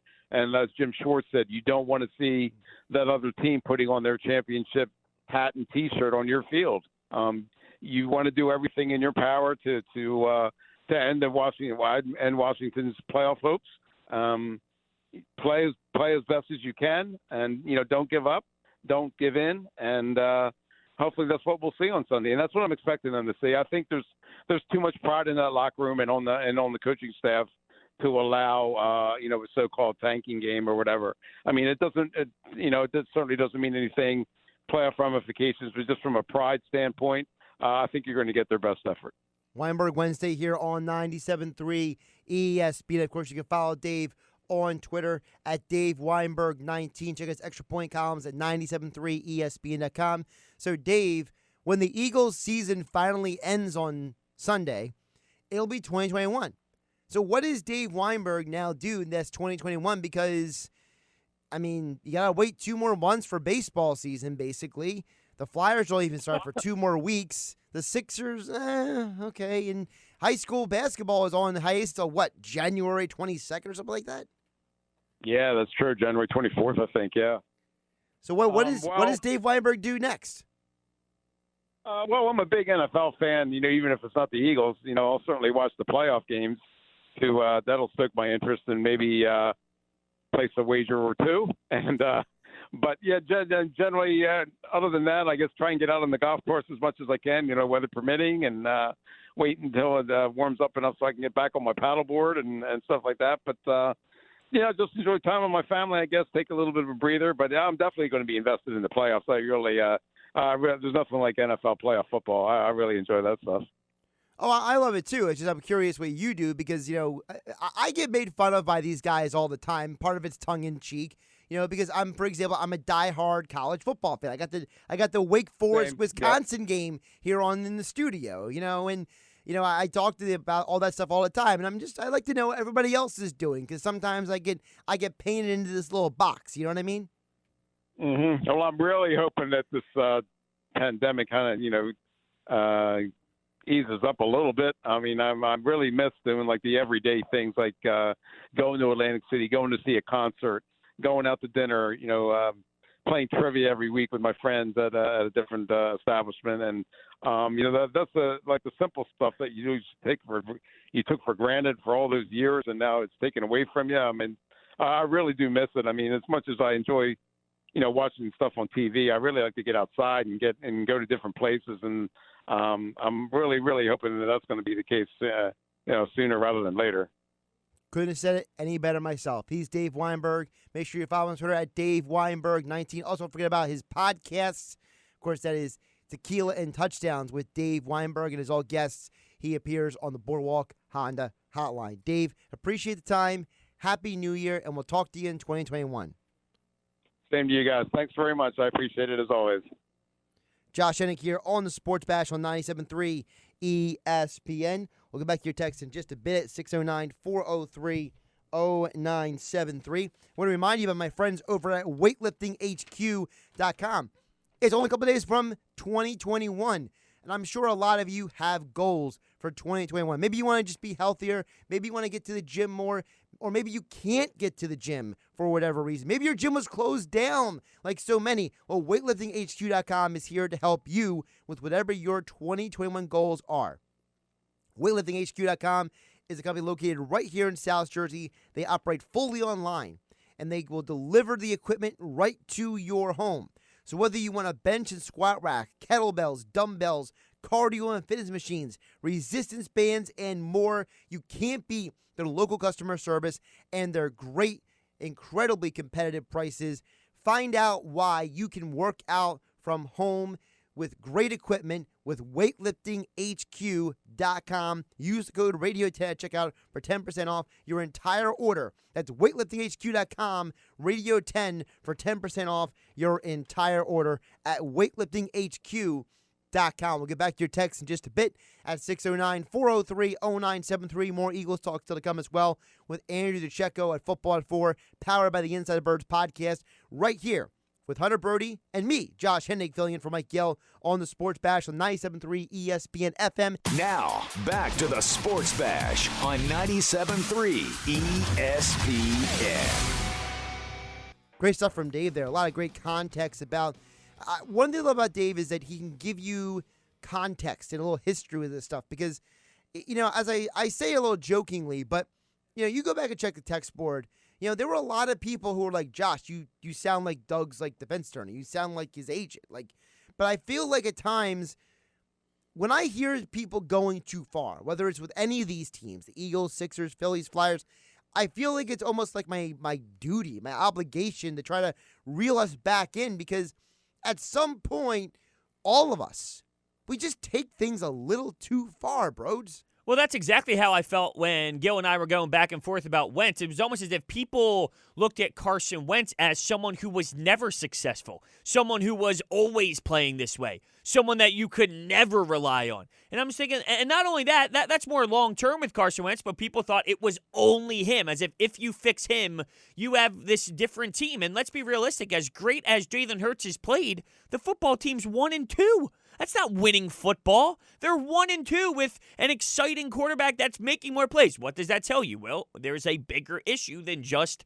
quarterback play where you're not getting good results. So I felt people texted in all the time throughout those weeks of, you sound like Carson Wentz defender, nothing. No, I feel it got pushed too far to the point where, it's all Carson Wentz or Carson Wentz was never good. And I had to step up and say, no, you're taking it to an extreme. While you are right when you say Carson Wentz was a problem, he was missing throws, he wasn't reading the field well. There's a lot more involved in the context of it. There is, and I think you saw some of that in Sunday's game, which was Jalen Hurts struggled a lot with the offensive line. Now, the one interception I don't give to him 100% because the receiver went the wrong way, basically. He was throwing an anticipation throw. He expected the receiver to be there. The receiver broke the wrong direction, and he was left. You're also down 20 points with a couple minutes to go. I don't value that. The picks as much as other people do in that moment. But my point is that happened to Carson Wentz as well. It did. So at what point is the players around the quarterback not helping the quarterback, and how much are the players on the field not helping the guy calling the plays? Because if Doug thinks, Spider 2 Banana XY25 is going to happen, play out one way, and the players don't run the play properly, Doug looks like an idiot, right? And what does Doug do? I got to do a better job. But maybe there's a part of Doug that's like, doggone, these players not listening. Come on, man.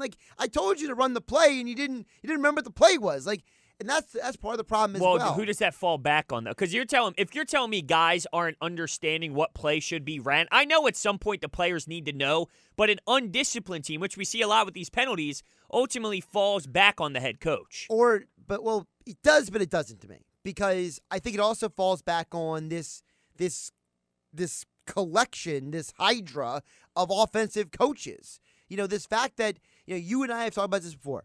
This team has way too many people's voices involved. And it's hard to know who's doing what. Deuce Staley is the run game coordinator, and then Press Taylor is the pass game coordinator, and Marty Morningweg is the offensive analyst, and Rich Scangarello is the 2-minute offense coordinator. And it's like, wait, what? Who's doing what? Who's calling what? And you got to wonder, when it was Reich and Mike Groh, whether you liked Groh or not, the setup was very straightforward. The offensive coordinator's job was to gather all the information from the coaches and bring it to Doug as they built the game plan. Now I got to wonder, is Doug being pulled in too many directions? Is this whole, too many chefs in the kitchen hurting his ability to be an effective play caller? Because, yes, he has a history of abandoning the run. But is part of the reason why he abandons the run at the wrong time is because he has too many voices in his ear and he's having trouble differentiating, which advice is the best advice sometimes. Well, here's my counter to that. You're the head coach. If you're telling me you're forgetting to run the ball because too many people are telling you things, it goes back to you putting your foot down. So in terms of that, I'm with you with some of the things you're saying, but that right there made me think, hold on a second. This is the head coach. If guys are telling you to pass a bunch, but you think the right option is to run, you run the ball. Doug not running is on Doug not running. I don't think that part of his game planning is, because this has happened throughout his career as a whole. He's always abandoned the run. I think that is a knock on him, the head coach. That's not a product of what's around him. Now, there are a lot of flaws with the product that is around him, and I want to bring up something that Moshe said to us before on Football at 4. This style does work. You do see it with the 49ers this year. They're going through so many injuries, it's hard, but this style of coaching works. It's not so much the method that doesn't work, but maybe for Doug Peterson, it's not the best. Right, because Kyle Shanahan is not Doug Peterson. First of all, Kyle Shanahan is the running back whisperer, okay? You give him a running back. I tweeted this over the weekend. Jeff Wilson, Raheem Mostert, Tevin Coleman, Devonta Freeman, Isaiah Crowell. Josh Hennig. I could see you running out there for 100. Maybe. Because you just say he's a running back whisperer. Yeah. Matt Breida, remember that for a year? Everyone he touches is turned to be a good running back, and he's made Nick Mullins and C.J. Beathard competent NFL backups, right?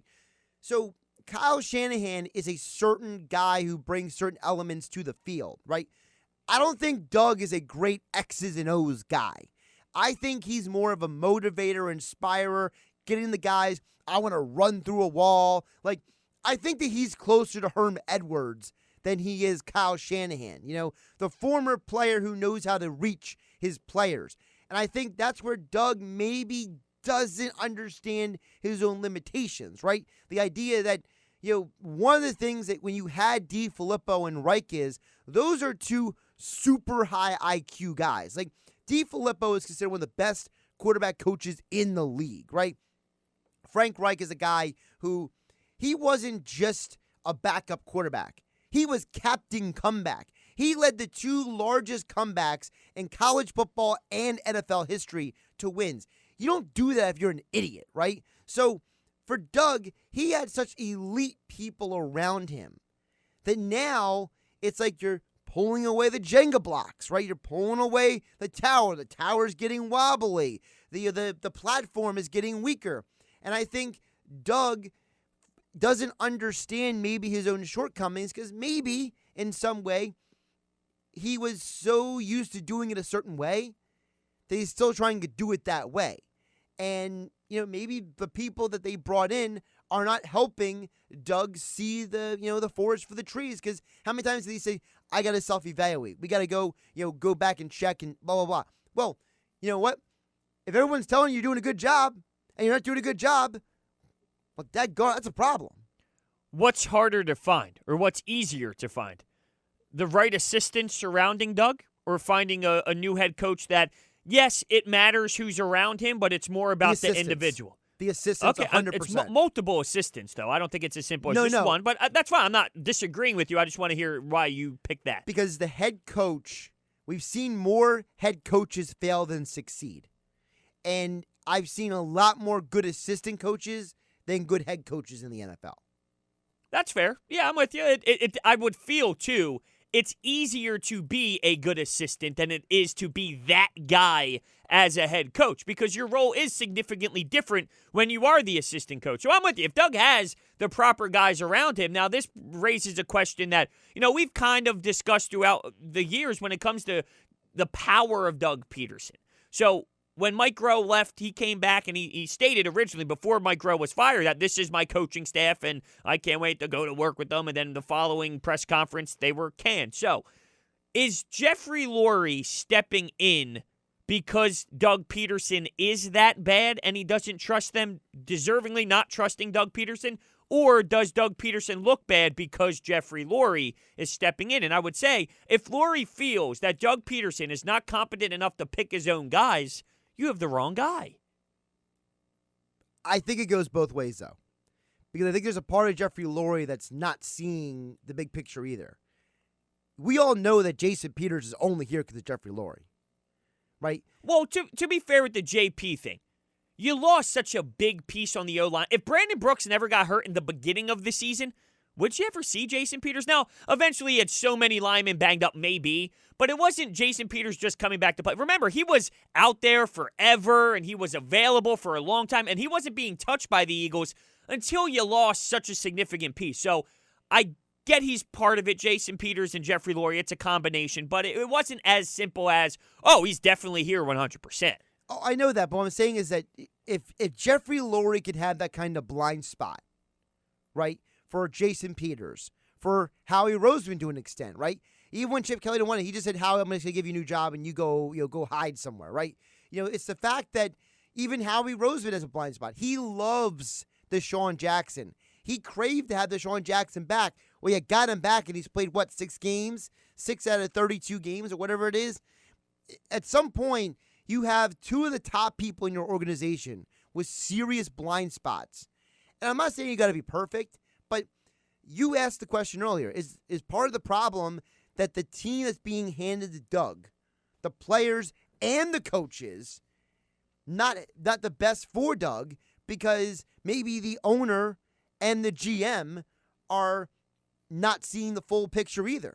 I think that's very fair. Yeah, the way I see it is, I think Doug can do more with the limited resources that he has, but I also think when you look at the big picture side of things, think about what you're arguing. Are you arguing that your head coach has such a limited roster that he's handicapped? Yeah, that's exactly what we're saying. He's handcuffed. So when you look at that, he has a tough spot to be in, and you need to look above him. And where does it begin? Well, it starts with Howie Roseman plucking away at guys, but Jeffrey Lurie has a big impact on that as well. So it definitely goes above him, and I question, how are they going to change? Is it going to be John Dorsey?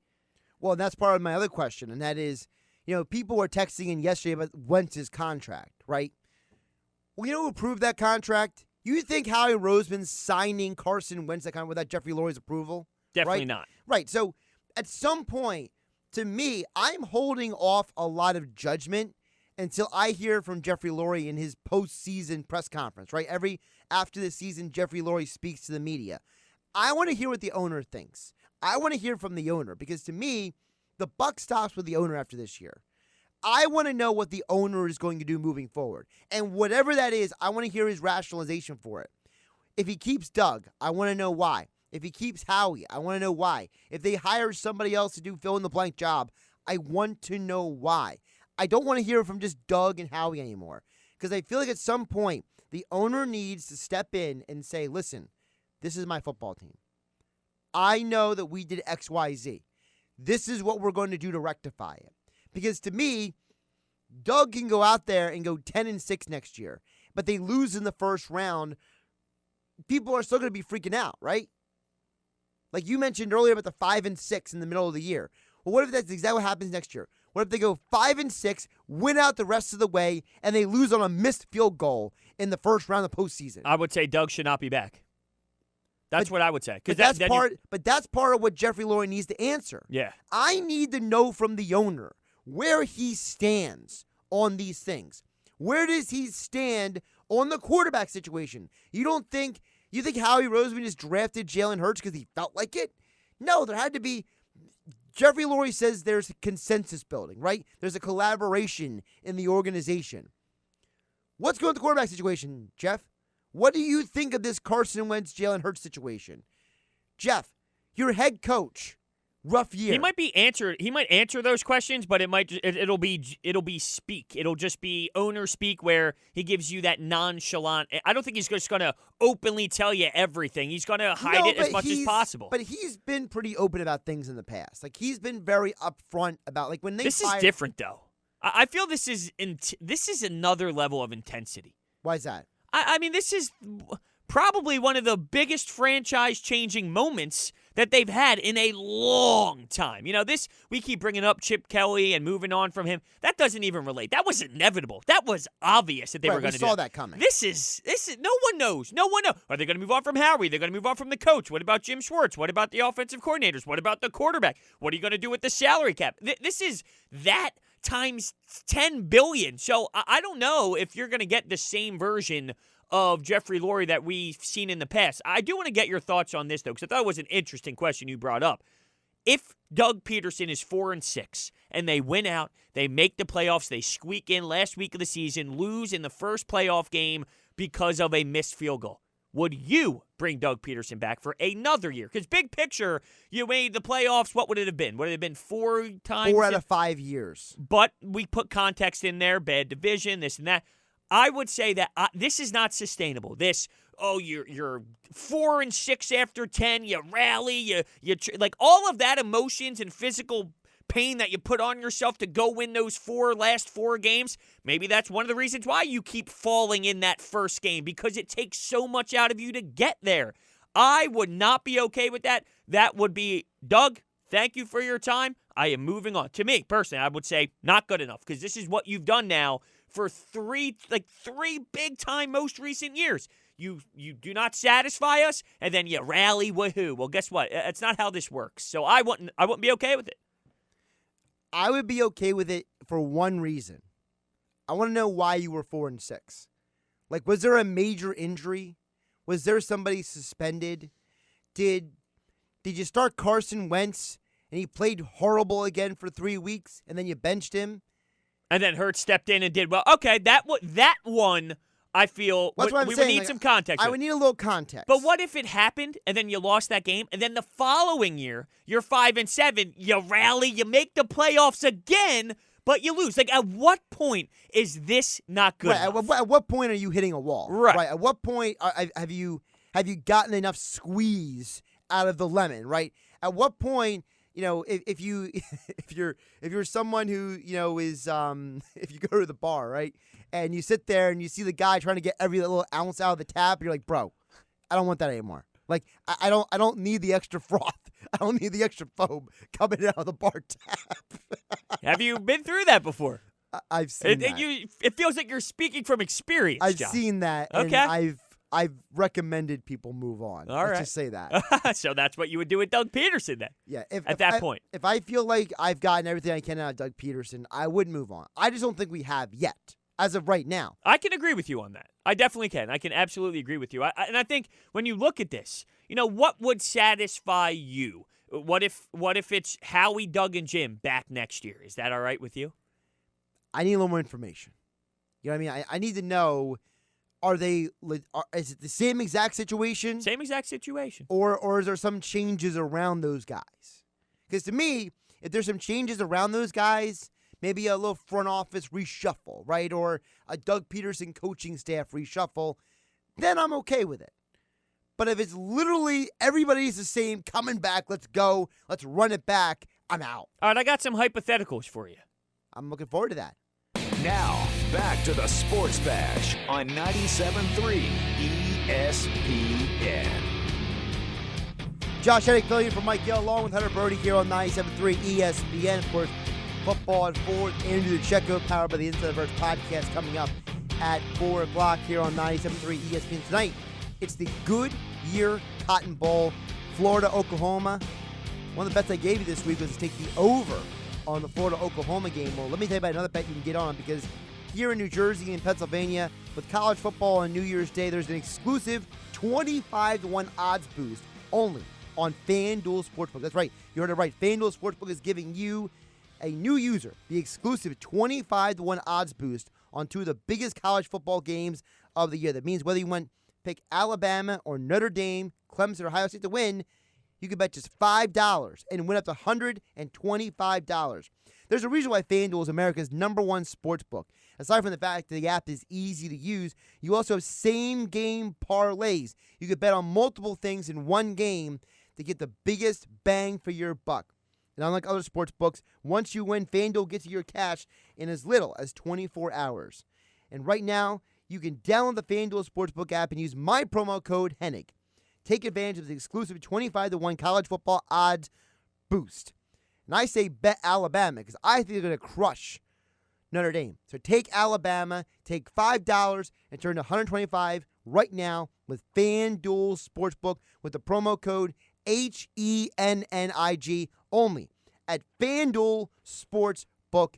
Use the promo code Hennig to get that 25-1 exclusive odds boost. All right. I love college football. Yeah, man. no, for I love sure. it. Absolutely. I'm glad at least I have Dave Weinberg on my side. I know, you. I'm big and on. I'm looking. you and everybody else is watching college basketball. Whoa, and the NBA. whoa! This is absurd. I am thoroughly enjoyed and ready to rock and roll for Friday's action. All right. I'm super stoked. Like, I can't wait to watch the college football playoff. Now, you might lose me a little bit with Marshall on a Tuesday night where you're all juiced and ready to go for like a Marshall, Indiana What about State tonight? game. Florida, Oklahoma. So, yeah, it's a good game.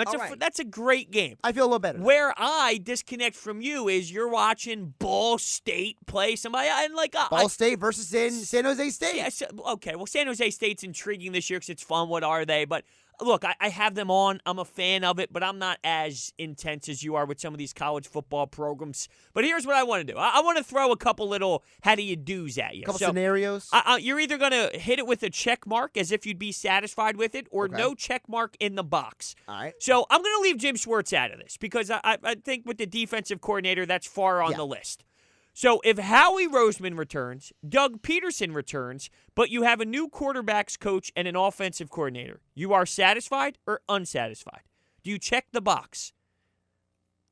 That's just barely enough. Barely enough. So that will check the box, though. You will be okay. Right, but Okay. that's like Bare winning- minimum. Yeah, bare minimum. Okay.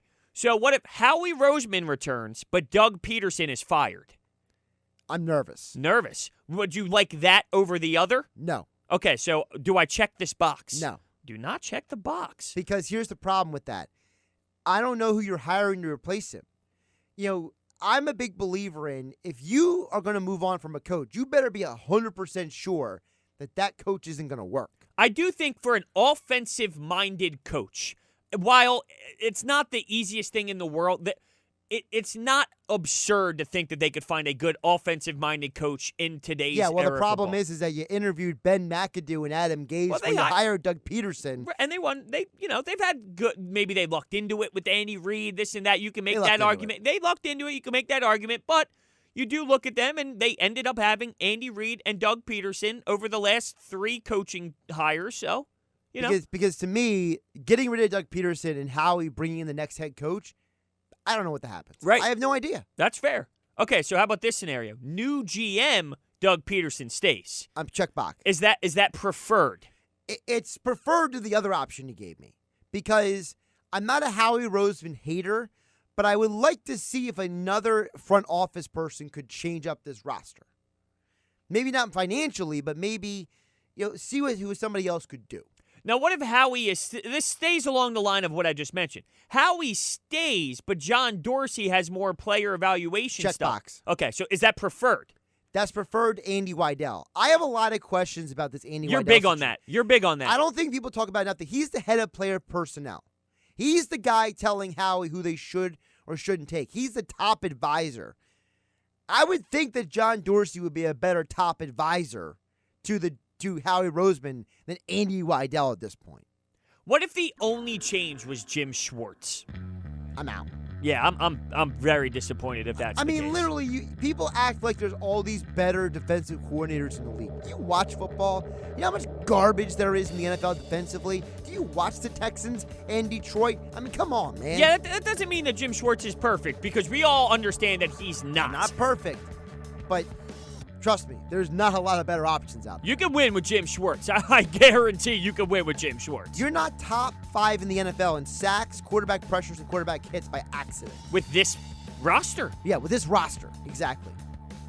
He's Hunter Brody. I'm Josh Hennig, filling in for Mike Gill on the Sports Bash on 97.3 ESPN. Coming up next, we'll get more into the Eagles with Andrew Dicecco, Football and Forward, powered by the Inside the Birds podcast. We're here until 5 o'clock today. Get your texts in, 609-403-0973. Here on 97.3 ESPN FM. Live from inside the Matt Black Kia Studios, it's Football at 4. Football at Forward, powered by the Inside the Birds podcast. Great stuff from Jeff Mosher yesterday. Andrew Dicecco back today on the Sports Bash on 97.3 ESPN as we start looking ahead to the Eagles taking on the Washington football team. What can we expect from the Eagles against the Washington football team? I mean, heck, I don't even know who's playing for Washington. Is it Alex Smith? Is it Taylor Heineke? I know Heineke was taking the first team snaps. What does all of that mean? We'll get into the next with Andrew Dicecco right now on the Boardwalk Kind of Hotline on 97.3 ESPN. Andrew, how you doing today? Josh, I'm doing well. How are you? Doing pretty good. And I want to start with the quarterback situation for Washington because I don't think it can be talked about enough about the fact that if you have Alex Smith versus Taylor Heineke at quarterback, you're looking at two completely different functioning offenses. Alex Smith is a game manager who's very functional. He's a veteran quarterback. And Taylor Heineke is what he sounds like. He's Taylor Heineke. Yeah, I mean, when you look at the magnitude of the injury that Alex Smith sustained, if there's anything, and if there's any inkling that, that they don't want to rush him back or that there could be a chance of aggravating that, they're not going to put him out there regardless of the talent drop-off in the quarterbacks.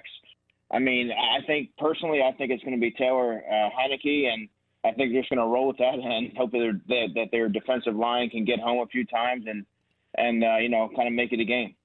What are you looking for on Sunday? For me, it's pretty simple. It's the compete level. I just want to see them go out there and sort of like what Jason Kelce said to the media and what J.J. Watt was saying, when you are a professional, when you're in this business, you have to carry yourself a certain way. And I want to see, because there's a lot of questions surrounding this franchise, I want to see where these players are at right now internally in terms of, I take this craft seriously and I'm still bought into Doug Peterson and my professionalism.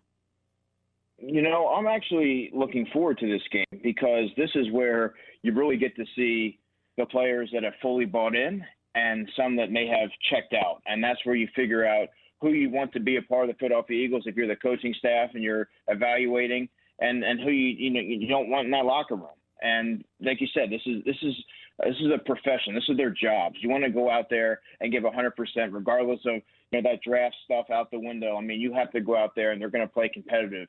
And I mean, I think that they're going to be, all the starters that are available, the healthy starters, I think they'll be out there, and you are going to see a mix of young players in there because that's what they have. I mean, they don't really have any other choice. But I mean, I would like to see Jalen Hurts put together, look more like the Jalen Hurts that he was in Arizona. Turn the football over far less than what he did. You want to see Jalen Reagor take that next step. Really show that he can run NFL routes, that, just show a flash of some special traits that will kind of ease the minds of many fans and coaches that you invested a first-round draft pick in this guy. And I think you want to see, look at Jordan Mailata and make sure that, you have a full grasp of what he can do moving into the offseason, and then you can really assess where your needs are. Now, you mentioned about Jalen Hurts' performance. Do we grade him at all with a curve, considering how poorly the offensive line could perform, considering the fact of you had all those false starts versus the Cowboys? And the Cowboys' defensive front is nowhere as menacing, in my opinion, as Washington with Allen and Kerrigan and Young and Montez Sweat. I mean, they got some monsters over there, and that probably be even more of a challenge than what the Cowboys presented last week. Oh, it'll definitely be a challenge, and I mean, you have to take that into account when you're evaluating his performance. But those fumbles, they can't happen. Those costly turnovers, you got to take care of the football, regardless of who you are. He does do a good job of throwing the football away. For a young player, that's really rare. I mean, I think he's thrown the football away more times in his starts than Carson has the entire season. And you kind of just want to see him. See how he responds from a tough game, from a loss. Does he correct some of those errors, those blemishes in his game from last week? How does he prepare? And you want to see how he can execute the offense this week and really kind of elevate the play of the guys around him. Get Jalen Reagor involved, get some of these guys involved, and really end the season on a high note. Obviously, Jalen Hurts is going to be the starter, but was there ever a moment where you personally thought, would this be a good opportunity for Wentz in a meaningless game for the Eagles to just go out there and play? Just hit the refresh button. You don't need to worry about it. Stress, playoffs, no. Just go out and play. Because at the end of the day, there's still a serious conversation between the two, whether you like it or not. Now, once again, we know they're going with Hurts, but originally, when I first saw them lose and I thought, okay, it's over, I did question, before we found out the news, should Carson Wentz play? Yeah, and the one thing that kind of crept into my mind, I couldn't help but wonder when Doug Peterson said that Jalen Hurts had some lower body soreness or tightness, whatever his terminology was for that. And then he said, I'll announce my starter on Monday after I look at the injury report. So then I started thinking, oh man, maybe this is setting up for, Carson to make the start in the season finale here. But it makes perfect sense for, Jalen Hurts to start. I mean, I always thought that, regardless of health, I thought that he should have been the guy anyway, because 3 games is not enough of a sample size to really know what you have in him. I think they really need every snap to be able to, take into account when they're evaluating the quarterback position and figuring out who they're going to move forward with. Do they want to look into the draft if they're not sold on Jalen? Is it going to be a quarterback competition? If they decide that they want to deal with Jalen Hurts in the offseason, you certainly want to get more tape on him there. So, I mean, there's a lot to gain from him starting this week. Andrew Dicecco joins us here on the Boardwalk Kind of Hotline here on 97.3 ESPN. Football at 4, powered by the Inside the Birds podcast. You can follow Andrew on Twitter for all his Eagles NFL coverage and NFL draft as well at @Dicecco NFL on Twitter. We know the Eagles are currently locked into a top 6 draft pick.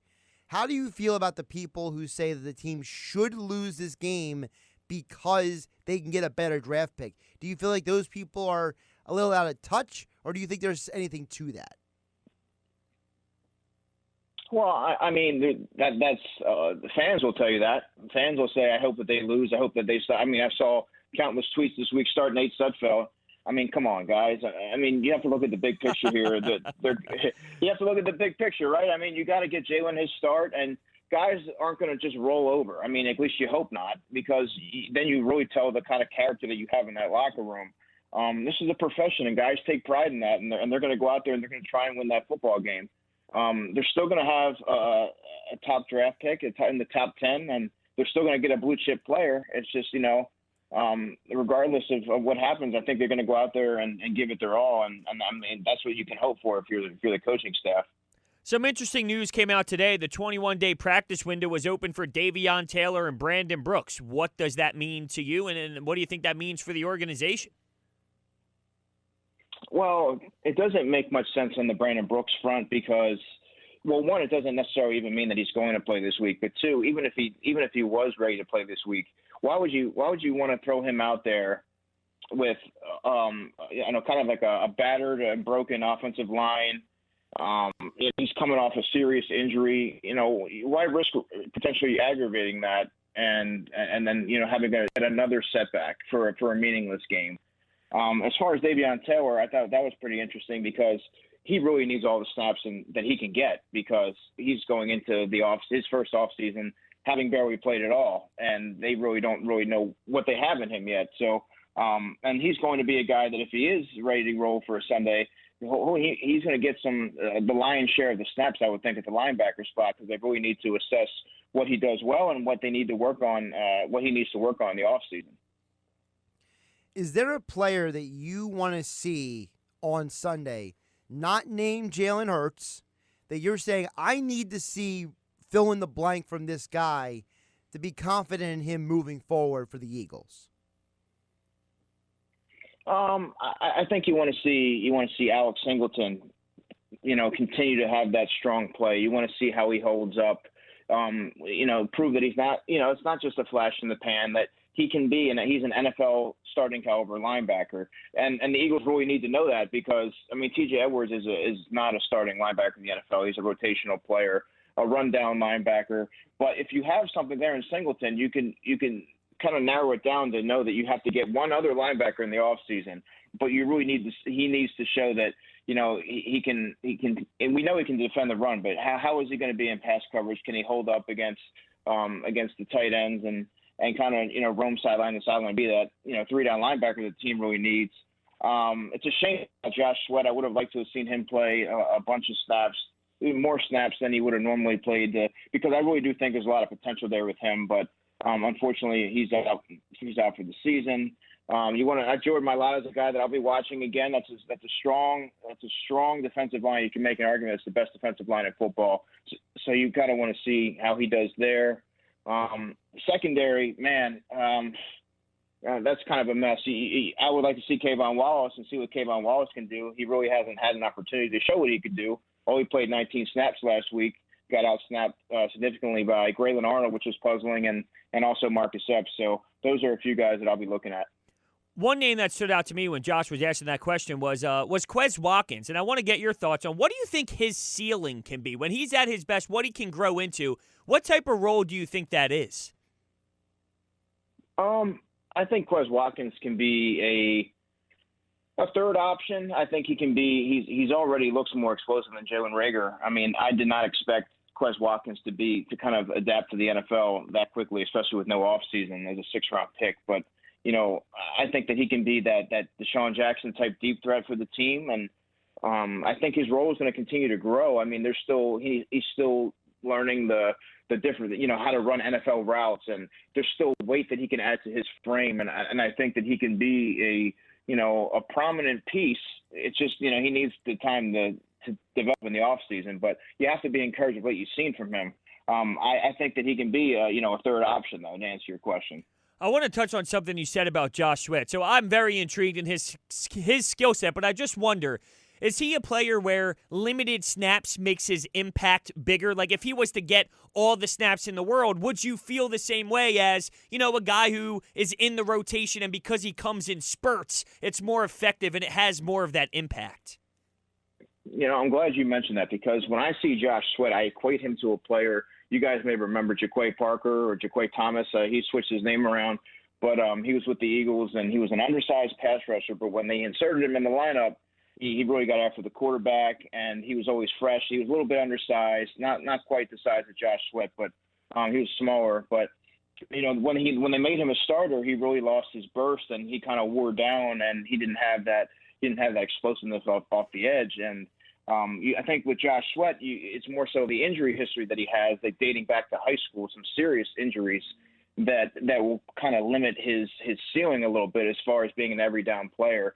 It would definitely hurt him a little bit there. I just wanted to see, what he could do with a full slate of snaps going against that offensive line and kind of just see what you have in him. Can he be a third end, moving forward? Because you have guys, the defensive end position is very cloudy. I mean, you have Vinny Curry, who's probably not going to be back. Brandon Graham's a little bit older. Derek Barnett, he's there. He's going to be there. But, I mean, there's a lot of questions there. And I kind of wanted to see if Josh Sweat can be that third end moving forward. Andrew Dicecco here on Football at 4, powered by the Inside the Birds podcast here on 97.3 ESPN as we're looking ahead to Eagles versus Washington. You hear all the action starting at 7 o'clock is the coverage on 97.3 ESPN. And speaking of Washington, if the Eagles were to beat Washington, whatever the scenario is, does that change how you feel about this Eagles season? That, the idea that you ended on a positive note, or, do you only feel positive about certain players if that happens? No, the win or loss, it won't change my opinion on the season at all. Based on you'll come out of this season feeling good about certain players and certain gems that you found that can play, such as Jordan Mailata. Josh Sweat was a great story who we mentioned, but I mean, there's certain players that had good seasons, but I mean, as a whole, this is a disappointing season all around. I mean, I don't think any of us predicted the Eagles to be the NFC East cellar dwellers when we were predicting the record this season. And I mean, this is a playoff roster on paper. Obviously, there's a myriad of different reasons why that didn't happen, but to look back and say that you end on a high note and that should be considered a good season, I don't see that at all. When we spoke on Monday, you were pretty vocal about moving on from Doug Peterson. Well, Josh and I were having a hypothetical. If only one can go, Doug or Howie Roseman, what would satisfy you more? Oh, Howie Roseman. When you look back at, he essentially supplies the players that Doug has to utilize, right? And the players that are on the roster, they're not good enough. Many of them aren't good enough. The guys, when you're playing in a playoff caliber game like you are last week, and you have Michael Jacquet and Graylin Arnold in your secondary, I'm sorry, that's not good enough. When you're running out, when you're trotting out, when you had to deep into your bag, dig deep into your bag to find a Travis Fulgham, it should never have gotten to that point. Like you have to supply some kind of tools that these coaches can work with. Jim Schwartz is another one. He had very little to work with, and he based on by smoke and mirrors, he kind of made it work. I think that when you look at Howie's track record, it's very poor. It's extremely poor when you look at the NFL draft. 2017 starts to look like the outlier. So I think that when you look at the guy who's pulling the strings, I think he needs to ultimately be replaced. Andrew, big picture. If the Eagles, and I'm going to use a question that Brody asked me earlier, if the Eagles come back with some sort of version of Roseman, Peterson, and Schwartz in 2021, how will you feel about that? I think fans can expect more of the same if they have that trio that comes back. There has to be some sort of a shakeup. Yeah, real quickly. What if the way I laid it out was they all come back, but you actually have an offensive coordinator where he is the one OC, and you get a new quarterbacks coach, let's say. So that's what they do. They bring that in, but you have Doug, you have Jim, and you have Howie. Should that be something that we should be intrigued by, or is that not enough? I mean, how would we view that situation? What's fair? I would say that would be a recipe for success. However, I would try and find a way where Howie just focuses on contracts, and you get somebody else in there to handle the decision making when it comes to the NFL draft and free agency and those type of decisions, because his track record is not good enough. The guys that he brings in, his evaluations, they're very far off. There's just too many misses for that to be, that was just a year or two. No, I mean, there needs to be somebody else that's kind of in his ear. But as far as the offensive coordinator, yes, that would make things a lot different on offense. Obviously, not having Doug call the plays, getting a quarterbacks coach in there, a different one that coaches, hard, something like what John DeFilippo did.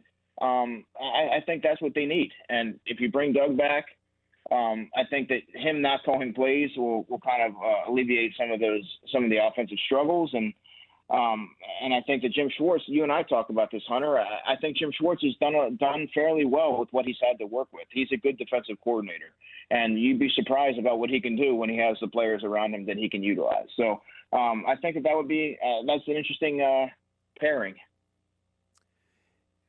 Andrew Dicecco, Football at 4. You follow him on Twitter at @Dicecco NFL. He also covers the college football and NFL draft scene. So with the rest of the bowl games this week, Andrew, are there any particular players that you're keeping an eye on that might fit for the Eagles? I know we talked about Patrick Surtain a couple of days ago, but are there any other players that you're keeping your eyes on to see how they play this week in the bowl games?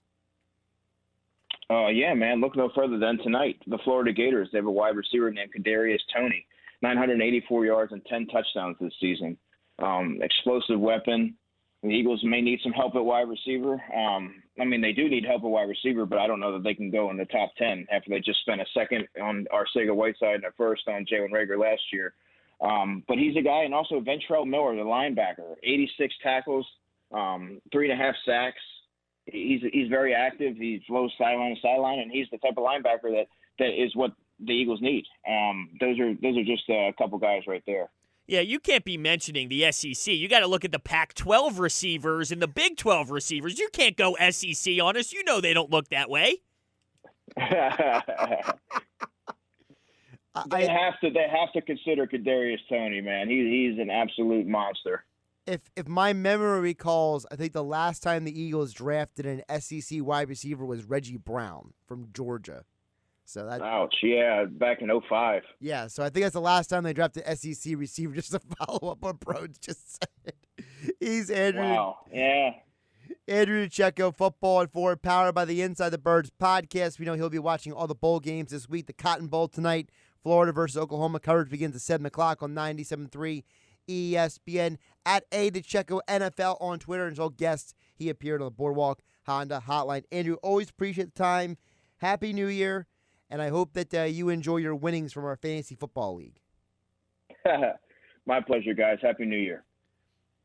Josh Hennig along with Hunter Brody here on the Sports Bash on 97.3 ESPN. Of course, Sports Bash being brought to you with Football at 4 by PlaySugarHouse.com. Sign up now and match your first deposit up to $250 at PlaySugarHouse.com. Win real money with real casino games and bet from the comfort of your home on all sports at PlaySugarHouse.com. Must be 21 or to play. Gambling problem? Call 1-800-GAMBLER. Yeah, you're right, though. They don't really look at SEC receivers, do they? No, not at all. When he started spitballing Florida at us, I'm thinking to myself, I know he's excited to watch this wide receiver, but if you're going to tie this to the Eagles, I don't know how you could possibly do that.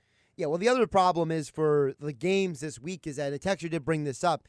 Florida's going to be playing without some of their best receivers tonight. And I would counter that by saying, well, Oklahoma's playing with their best cornerback. So it almost equals out. You have the best defensive player on Oklahoma secondary out for the game, and the two best receivers from Florida out for the game tonight, too. So it equals out. Right? Yeah, I'm excited for it. I think the quarterback battle is going to be interesting. The quarterback battle is going to be interesting, but also semi-hilarious because people forget how different this situation would be if it wasn't for a handful of things that happened. Kyle Trask was a 2-star recruit. He wasn't even a starting quarterback the majority of his high school career at all.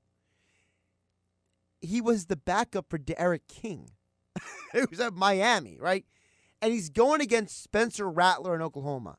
The number one quarterback recruit, a 5-star guy. A little overrated, some would say. I would say he's overrated. I would say so. So it's interesting the difference between you have one seasoned quarterback who's a Heisman Trophy candidate who nobody wanted, and on the other sideline you got the quarterback that everybody wanted in a game that is probably going to accumulate a lot of points. So you definitely should be looking forward to this game tonight just for the storylines. Of course. I told you, college football guy right here, Josh. Oh, my goodness. None of this, I'm not a college football guy. You don't know what I do on my off time. I actually do know what you do in your off time. You're right.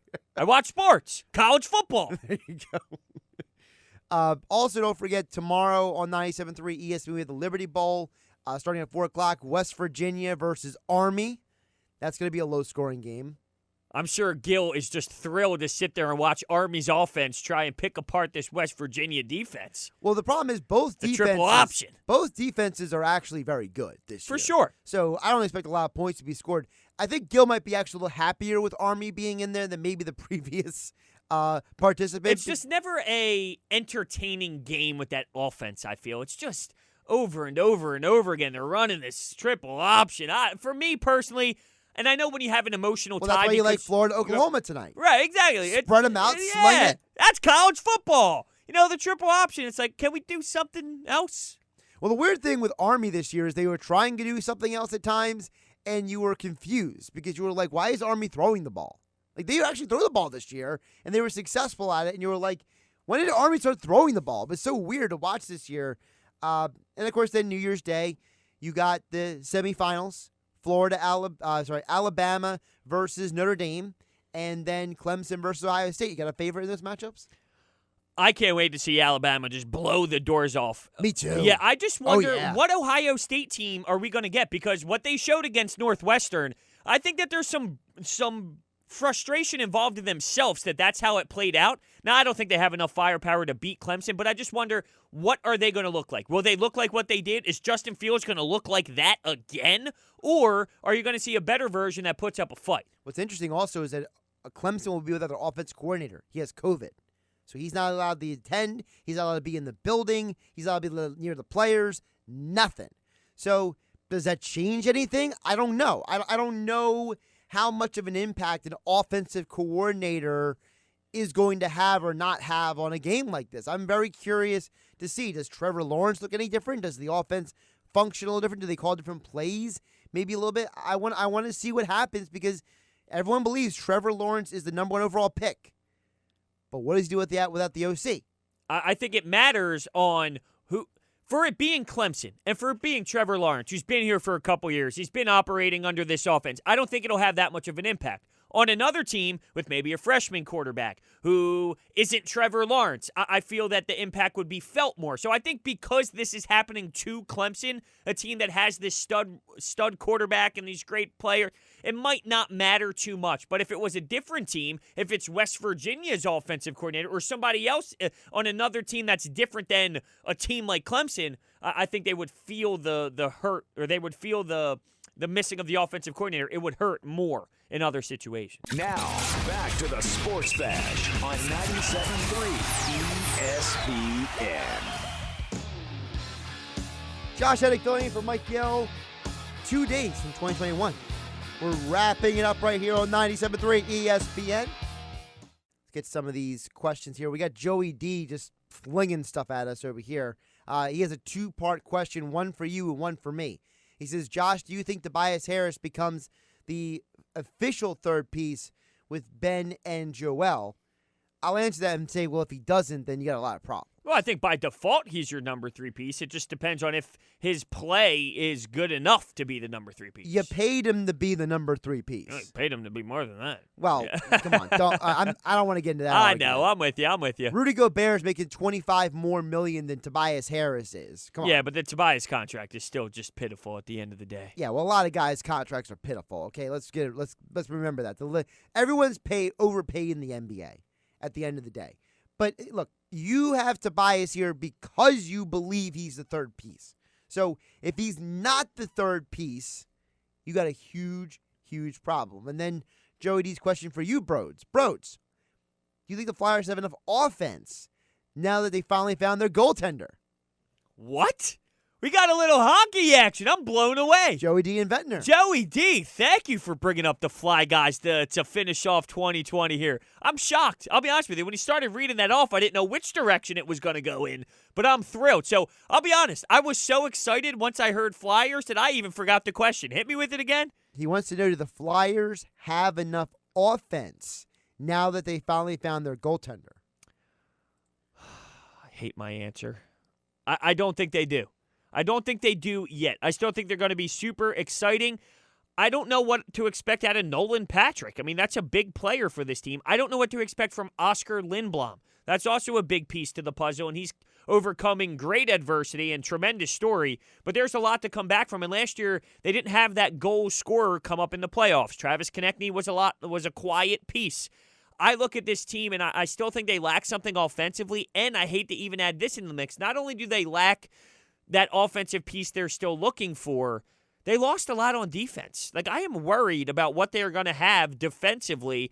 They'll have enough to be able to still be a fun team, but losing Matt Niskanen is huge, and bringing in Gustafsson as the replacement is not big enough. So I think it'll be fun. You'll get playoffs, and in the NHL, if you're in the playoffs, you never know what can happen, but I still think that they're missing a couple pieces. Their prospects, though, is the reason why you should be excited, because I think you'll find what we're looking for with some of these prospects. It just might be maybe another year or so. Couple more texts in here, 609-403. Oh, before we get to that, we have a tweet that came in a little bit earlier I want to get to. Texter tweeted at 973ESPN. Is it fair to ask Ben Simmons to be the top defender on the team all game and be a huge scorer? It doesn't often happen in the NBA. Of course, there may be one outlier, Giannis, but is it fair to keep asking Ben to be a high-level player on both ends of the floor? Yes. Yes, I think it's very fair to do that. That is what he is capable of doing. He should be capable of doing it. If you're telling me that you are getting Ben Simmons elite defensively, and because he's playing defense at such an elite pace, you're going to get 12 points per game, that's not enough. I'm trading him instantly, without a doubt. I'm not even thinking about it. Or even if it's 16 points per game, 17 points per game, which is what he's been giving us to this point. If you're telling me because it's unfair to ask him to do both efficiently, you'll only get great defense and you'll have 16 points per game, I hope Ben's not in a Sixers uniform, because that's not good enough. How do you feel about that, Josh? I understand where they're coming from. I understand where the tweet is coming from, but I don't know if I agree with it because of this reason. I think that you can do more on offense than Ben has done. Like, I don't need you to be the top scorer, but I need you to give me more than you're giving me right now. Perfect way to explain it. Because to me, my problem with Simmons is the reason why I think he can be similar to Giannis. I don't think he's a league MVP per se, but I think he can do the same stuff. The way Giannis attacks the basket, the way Giannis is basically a Swiss Army knife on the court. Ben has that skill set. The problem is that Giannis is constantly in attack mode, and Ben sometimes hits the cruise control, and takes his foot off the gas pedal and lays back and lets Embiid and Tobias do the work on the offensive end. And if you're a first overall pick, if you are someone of Ben's potential and pedigree, I need you to give me a little more oomph on the offensive end than he does. And the turnovers really bother me. I know that some people tell me that, look, turnovers are part of the game today. It still bothers me. I don't like seeing that many turnovers from my primary ball handler. If he can just cut those down a couple more, I'd be a lot more comfortable with what he's giving me. Because I think if you cut down those turnovers a little bit, you're probably giving up less baskets on the other end. And maybe you don't have to run down the court so fast. You know what I mean? Maybe you're not exhausting so much energy on defense if you stop turning the ball over, Ben. Yeah, Ben had, how many did he finish with yesterday? He only had 3, but the game before against the Cavs, he had 6, which is way too much for sure. I can live with 3 out of a primary ball handler for 37 minutes. He has almost 4 times more turnovers this season than Shake Milton. But how much does it have to do with, one, I mean, playing significantly more minutes, double the minutes almost-ish, you know, to an extent. Maybe not, double's a little extreme, but he's playing more minutes by far. And, look, it bothers me that with Ben Simmons, he knows that he can lower his shoulder, get to the basket, use that body frame at will. How are you this passive? And I mentioned this earlier in the show. Danny Green's comments are really telling to me. The fact that he is very open about how passive he is and how unwilling he is at times to display what he can do offensively in scoring the basket, that's a problem. Danny Green has been around a lot of successful franchises, a lot of successful superstars, LeBron James, Kawhi Leonard, San Antonio with the Spurs. He's been around a lot of these great players, and it's almost as if he is so shocked and stunned with how passive it is.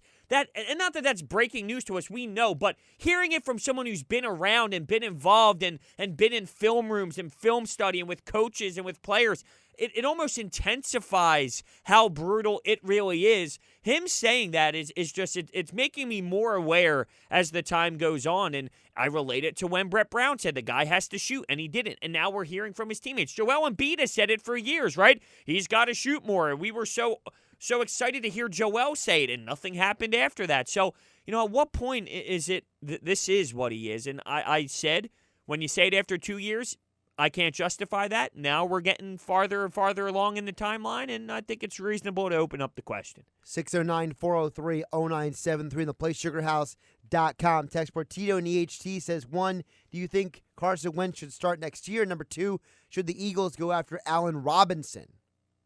Well, first of all, Allen Robinson would be a massive addition for this team, as long as they move on from Alshon Jeffrey and Deshaun Jackson's money. You do know that costs you, $16, $18 million to move on from those two guys? It's going to cost you that much money to get rid of Deshaun and Alshon, on top of the Carson Wentz debacle, on top of some of these other guys. Good luck. You can't renegotiate everybody's contract. No. There's somebody who has to stay, right? Look, I'm done with Wentz for right now.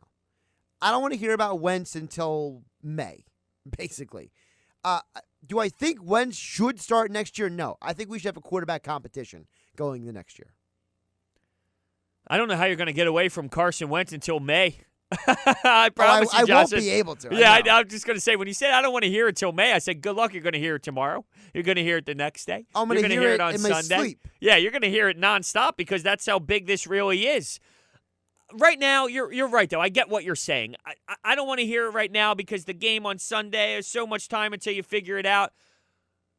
I don't know if you can, though. Can you come back with these two and say, all right, battle it out? Most brought something up yesterday, I thought, with Football at 4 that was very interesting between you and Deshaun about, the quarterback controversy with Mike Vick. Well, it never really was, right? It was behind the scenes. This is your team.